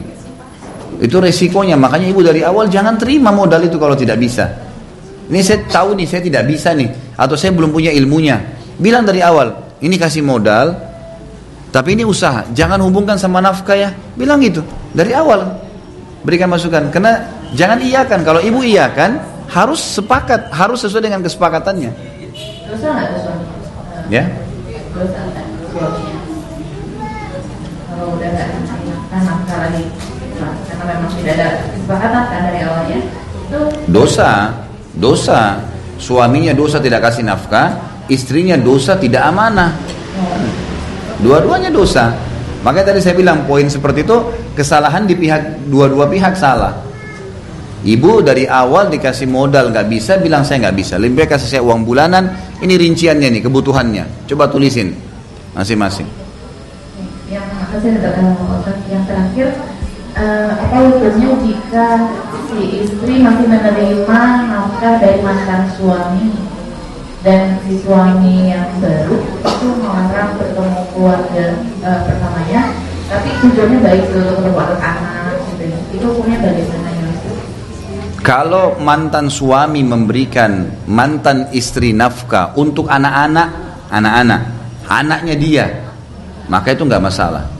Dan ini tidak harus ketemu, karena ketemu memang ini bermasalah karena ini sudah bukan mahram. Dia ketemu sama anak-anak boleh, silakan. Tapi mantan istri ketemu sama mantan suami ini nggak boleh, bukan mahram, seperti orang asing. Kalau sudah lewat masa iddah 3 bulan, udah nggak bisa.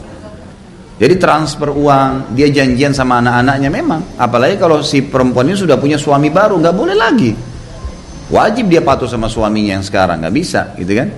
Jadi tidak ada nafkah buat dia, sudah nggak ada urusannya. Karena ini akan membuka fitnah baru nanti. Tapi untuk anaknya boleh. Untuk pribadi nggak boleh. Ini nggak boleh, karena ini membuka pintu fitnah nanti. Kalau dia pun mau bersedekah si mantan suaminya, sedekah pada orang lain. Dia nggak butuh sedekah sama orang ini, apalagi sudah bersuami ya. Beda kalau masih dalam status janda, lain lagi. Kalau dia cerai sama istrinya nggak nikah lagi, kemudian dia mau bersedekah membantu, umumnya karena merawat anak-anaknya misalnya, atau karena ini dianggap janda dalam hadis seperti orang mujahid, kalau membantu itu lain, itu nggak masalah. Tapi kalau sudah status istrinya orang nggak bisa. Kecuali kalau sudah janda nggak apa-apa ya. Iya.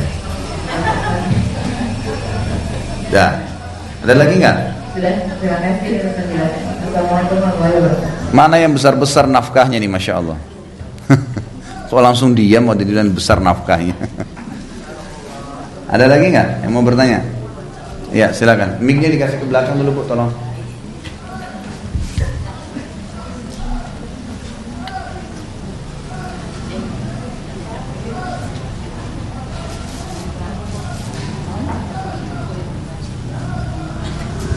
Assalamualaikum Ustaz. Waalaikumsalam. Sekarang para istri banyak sekali yang penghasilannya punya penghasilan dan banyak yang bahkan lebih besar pada suami. Kadang-kadang lebih besarnya bukan sekedar lebih besar, tapi jauh lebih besar. Dalam hal ini bagaimana kewajiban suami terhadap istrinya? Terima kasih. Nafkah adalah hak istri. Nafkah hak istri. Kalau istri mengatakan saya sudah punya pendapatan, nggak usah kasih nafkah, gugur. Itu pertama dulu ya. Jadi nafkah haknya istri. Kalau istri mengatakan saya sudah punya pendapatan, nggak usah kasih nafkah kepada saya. Misal, nanti biar saya yang beli kebutuhan rumah segala. Gugur dari suaminya, karena suaminya punya pendapatan lebih kecil. Yang kedua, kalau tidak ada pembicaraan itu, sekaya apapun istrinya, walaupun ratu, dia nikah sama laki-laki masyarakat biasa, laki-laki wajib memberikan semampu dia. Dia mampu 10.000 per hari beli nasi bungkus, beli itu kewajiban. Selama istrinya tidak berlepas, ya. Karena itu memang hak dia. Nggak bisa. Harus memang dia memberikan nafkah, walaupun barangnya lebih kecil. Dia kebutuhan dasar ya, yang kalau tidak karenanya kehidupan tidak bisa jalan. Itu nafkah. Kecuali si istri melepaskan diri. Silakan yang lain. Assalamualaikum warahmatullahi wabarakatuh. Waalaikumsalam warahmatullahi. Pak Ustaz, saya mau nanya, kalau hukumnya kita menafkahi saudara yang berlain agama, bagaimana? Itu dengan baik? Boleh. Dengan orang non muslim, orang tua wajib kita bakti, menjenguk kalau sakit, bantu kalau tidak mampu. Selama tidak berhubungan dengan akidah boleh. Kerabat kita, saudara, paman, sepupu, punya hubungan darah, boleh kita lanjut silaturahim dengan mereka. Tapi jangan hubungkan dengan ritual. Seperti misalnya jenguk kalau sakit boleh, tapi mendatangi acara kematian tidak boleh, karena sudah ritual, gitu kan. Jadi kita harus bedain mana boleh, mana yang tidak boleh, gitu kan. Tidak boleh mendukung ucapan selamat Natal misalnya pada saat orang non muslim, karena itu mendukung Allah punya anak. Itu tidak boleh, tapi yang lain yang boleh silahkan. Termasuk membantu, menjenguk, apa saja boleh semuanya, gak ada masalah. Bukan cuma kerabat bu ya, orang non muslim pun yang tidak ada hubungan kerabat ibu boleh bantu, gak ada masalah. Ibu lagi di Amerika, ada fakir miskin di jalan, orang non muslim, bantu nggak? Bantu, sedekah, gak ada masalah. Ya bu ya, ada lagi? Kalau suami tanyakan ke bapaknya, saudara-saudara semua, kalau pihak mertua itu berapa? Mertua itu jadi mertua, dia berbakti, dia berbuat baik karena orang tua istrinya atau orang tua suaminya. Nggak bisa diurutin sama orang tua kandung, nggak sederet antara mertua sama ini. Mereka adalah, kan dalam Islam itu bu, mahram ada 3 ya. Ada mahram yang abadi, memang dari kita lahir sudah mahram kita. Itu jalur ke atas langsung, ayah, ibu, kakek, nenek, ke samping semua, saudara-saudarinya. Kemudian saudara kandung kita. Saudara ini juga ada, saudara si ibu seayah, saudara seayah, saudara si ibu, dan saudara sesusuan yang kita sudah bahas yang lalu. Ini semua jalur samping mahram. Semua ke bawah, anak cucu, kemudian juga anak dari keturunan semua kanan kiri kita, ponakan, anaknya saudara-saudara kita, itu semua mahram. Ini mahram abadi yang memang dari kita lahir sudah mahram. Yang kedua, mahram yang tidak abadi. Tidak abadi. Sementara selama mereka masih bersama, ini suami istri. Selama masih bersama mahram. Tidak bersama lagi cerai, bukan mahram. Ini mahram yang sementara. Mahram yang ketiga adalah mahram yang tadinya bukan mahram, termahramkan lalu jadi abadi. Mahramnya bukan dari lahir ya. Mereka jadi mahram, tadinya bukan mahram, mereka jadi mahram dan mahramnya abadi. Ini adalah mertua. Kemudian anaknya pasangan, istrinya atau suaminya, ayah dan ibu. Faham maksudnya? Ya.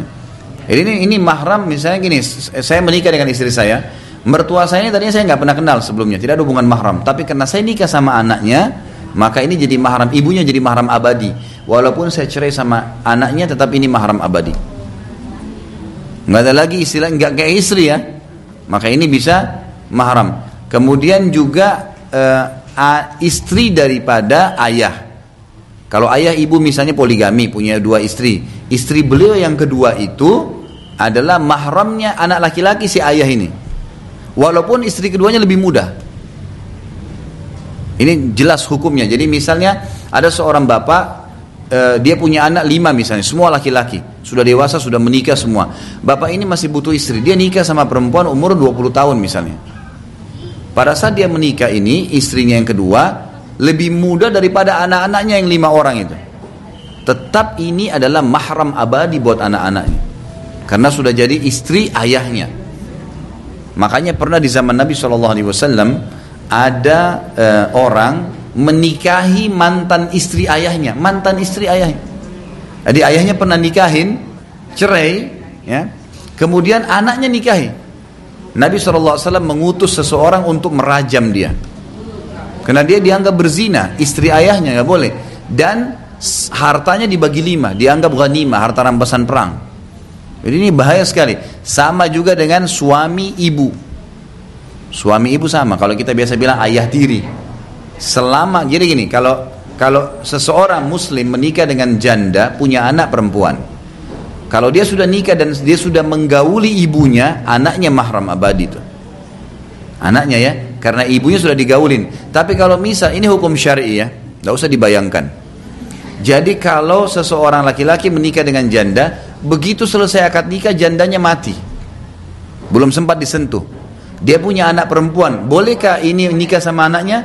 Hukum syar'inya boleh, karena syaratnya menggauli berarti sudah jadi mahram. Jadi seperti itu memahaminya. Tadi yang ibu tanya seperti itu bukan? Baik, ada lagi? Ya, silakan. Waalaikumsalam. Yang mau saya tanyakan, Ustaz, kalau misalnya dua-duanya suami dan istri itu berpenghasilan, itu hukumnya bagaimana untuk memberi masing-masing orang tua? Jadi yang orang tua kandung dan yang perempuan, seperti apa? Kalau hasil si istri bukan dari suami ya, bukan tadi kayak misalnya ibu tadi dikasih modal sama suaminya, atau ada kelebihan uang nafkah bulanan disimpan, memang murni ibu ini sebelum menikah sudah punya usaha, atau sementara menikah ada modal dari orang tuanya, dia pakai modal, tidak ada hubungan sama suaminya, maka dapatlah keuntungan. Dia punya pendapatan, suami punya, atau dua-duanya kerja misalnya, maka si istri punya pendapatan. Hasil keringat istri boleh dikasih kepada orang tuanya. Tanpa izin pun sama suami itu ada pendapat yang mengatakan boleh, karena itu pendapatan dia pribadi. Yang dia wajib pamit itu adalah uang yang dari istri suaminya. Karena sedekah itu kan lebih afdal disembunyikan, gitu kan. Maka itu tidak ada masalah kalau dia keluarkan. Sama halnya suami tidak punya hak untuk mencari tahu di rekening istrinya ada berapa uang, itu bukan urusannya dia. Kecuali kalau dari uang dari dia ya, itu lain. Tetapi hal-hal yang sifatnya pengontrolan, pengawasan, ya itu perlu tanggung jawab suami. Misal ibu lagi buka usaha apa, adabnya ibu sampaikan, saya mau buka usaha ini, dan jangan sampai terbengkalai kewajiban dasarnya. Kalau suami ridhoi, izinkan, insya Allah jalan tuh. Selebihnya adalah pendapatan buat ibu. Kalau yang sekarang jawaban ada kecenderungan bahwa karena harus kasih ke orang tua, hukum Islamnya sendiri itu bagaimana ya? Maksudnya misalnya dari suami apakah harus memberi ke mertua, atau misalnya suami sudah memberi ke orang tua kandungnya tapi orang tuanya masih merasa tidak cukup, itu hukumnya bagaimana? Enggak, kalau suami kewajibannya pada orang tuanya. Tidak ada dalam hukum syar'i suami harus memberikan mertua, itu tidak ada dalam agama ya. Kalau dia mau kasih ya itu berarti hukumnya sunnah bagi dia. Jadi nggak boleh mertua nuntut anak mantunya, karena yang wajib anaknya dia dibiayai, istrinya. Tapi mertuanya tidak ada hubungannya sama sekali. Ada bahkan kadang-kadang mertua yang tidak bertakwa kepada Allah, dia berikan syarat, gitu kan? Harus diserahkan uang sekian oleh anak mantunya. Ini nggak boleh ini. Dari mana haknya ini? Ini seperti pajak, seperti perampokan. Gitu. Ini nggak boleh sama sekali. Ya, silakan, sini di depan tadi. Sebentar. Assalamualaikum warahmatullahi wabarakatuh. Apabila seorang perempuan meminta cerai dengan alasannya sudah tidak cocok, terus mempunyai anak, nah anaknya itu dibawa sama perempuan itu, ibunya, apakah mantan suaminya itu wajib menafkahi anak, dan kalau memang wajib sampai umur berapa? Wajib, tetap wajib. Suami istri cerai, si mantan suami tetap tidak ada mantan ayah, harus menafkahi anaknya tetap ya, dan itu sesuai dengan kebutuhan. Dia bisa bijaksana menilai kebutuhan anaknya, SPP sekolahnya, dia harus tahu sekolah di mana, berapa biayanya, gitu kan. Makanya di sini beberapa ibu-ibu sekalian perlu digarisbawahi, kalaupun cerai jangan bawa permasalahan suami istri kepada anak-anak. Kesian anak-anak jadi korban, tidak ada hubungannya. Makanya Allah mengatakan ya dalam Al-Quran tentang masalah perceraian suami istri ini, ya, dan musyawarahkanlah di antara kalian dengan cara yang baik. Harusnya bisa begitu. Khusus masalah anak nggak boleh putus kontak nih. Harus bisa, gitu kan? Kalau seorang wanita pun nikah sama suami baru, sampaikan, maaf saya punya anak dari suami saya yang pertama, 2. Dia akan bisa dalam agama untuk berhubungan dengan anak-anaknya. Dan kalau dia menanyakan anak kepada saya akan jawab sebatas memang dibutuhkan. Itu boleh, gitu kan? Tapi tidak boleh ada pelanggaran-pelanggaran agama. Jadi wajib. Nah, tinggal anak laki-laki, kewajiban nafkah dari orang tua sampai balik saja. Anak perempuan sampai menikah. Nah, laki-laki kalau sudah balik itu sudah sunnah hukumnya bagi orang tua, tapi wajib sebelum itu. Kalau anak perempuan sampai dia menikah. Kalau sudah menikah pindah ke suaminya. Mana lagi? Penutup ada di depan, tadi minta satu, saya sudah iyakan, Bu.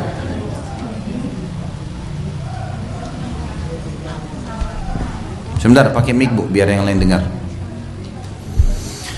Astagfirullah, astagfirullah. Assalamualaikum warahmatullahi wabarakatuh. Assalamualaikum. Yang saya mau tanyakan begini, kebetulan ada salah satu jamaah saya, seorang laki-laki yang boleh dibilang dia menurut penilaian saya dia imam yang baik, tapi istrinya itu tidak sholat dan sulit untuk diarahkan ke sholat, sampai saya pun ikut membimbing istrinya gitu untuk ibadah gitu, sholat dan lain sebagainya gitu. Tapi sepertinya agak sulit gitu, agak sedikit kesulitan karena memang saya yakin hidayah itu kan hak prerogatif Allah ya, gitu, kita nggak bisa paksakan. Yang mau saya tanyakan, apakah gugur nafkah seorang suami terhadap istri yang sudah tidak lagi beriman kepada Allah, itu sudah hampir 3 tahun dia meninggalkan sholat. Itu yang pertama. Terus bentar, satu-satu dulu. Yang pertama perlu diketahui, takdir yang sebenarnya saya jelaskan ada mutlak dan ada ikhtiar. Ada mutlak, ada ikhtiar. Hidayah, menangkap sinyal hidayah adalah takdir ikhtiar. Contoh gini, Bu, kita dengarkan azan duhur misalnya sebentar, maka itu hidayah, petunjuk dari Allah. Ini sholat nih.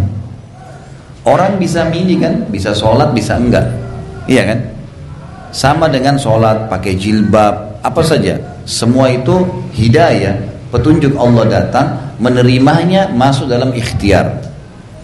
Jadi tidak bisa kita katakan, kalau misalnya bahasa tadi Ibu misalnya tanda kutip, ya hidayah di tangan Allah, kesannya memang Allah belum kasih petunjuk ke dia. Bukan, petunjuk Allah selalu datang, dianya yang tidak mau. Jadi di sini jangan sampai kita menyalahkan Allah nih, karena Allah SWT selalu kirimkan sinyal. Setiap ada ibadah, ada azan, umumnya muslimin itu pasti kalau lewat terdengar azan, sholat, ada bisikan malaikat dalam hati kita yang kita bisa tahu. Itu dulu poin. Poin yang tadi inti ditanyakan, bagaimana apakah gugur nafkah seorang suami kepada istri yang tidak atau tidak beriman pada Allah, atau misalnya tidak menjalankan kewajiban, maka jawabannya iya. Kalau istri yang tidak lagi sholat, ya, terutama wajib ya, rukun Islam, sholat, puasa Ramadan, ya, ini tidak dilakukan, maka berarti sudah gugur nafkah. Dia boleh memberhentikan nafkah pada saat itu. Karena memang salah satu hal yang kata para ulama dalam bab pendidikan, baik ke istri atau ke anak, itu dengan menahan fasilitas. Nafkah itu kan fasilitas ya, diberhentikan, maka dengan cara itu diharapkan dia bisa kembali jalan Allah. Karena ini nggak bisa. Bahkan Syekh Utsaimin rahimahullah memastikan tidak boleh seorang istri bertahan pada suami yang tidak sholat, dan tidak boleh juga seorang suami bertahan pada istri yang tidak sholat. Kalau diingatkan nikah tidak mau, ini bahaya, karena ini perintah wajib ini. Harusnya ya, kalau kau tidak bisa jalan sesuai dengan apa yang Allah inginkan, kita tidak bisa jalan ya, harusnya begitu ya, idealnya begitu.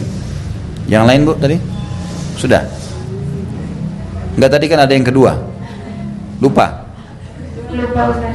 Cuma ada pertanyaan lagi, kebetulan kayak saya nikah lagi dengan seorang ibu yang tidak punya anaknya, artinya boleh dibilang padul gitu saja. Untuk hak warisnya seperti apa ya? Karena dapat Hak waris siapa? Istri ayah? ya, istri ayah. Kalau ayah meninggal dapat, istri mendapatkan. Istri siapapun mendapatkan selama satu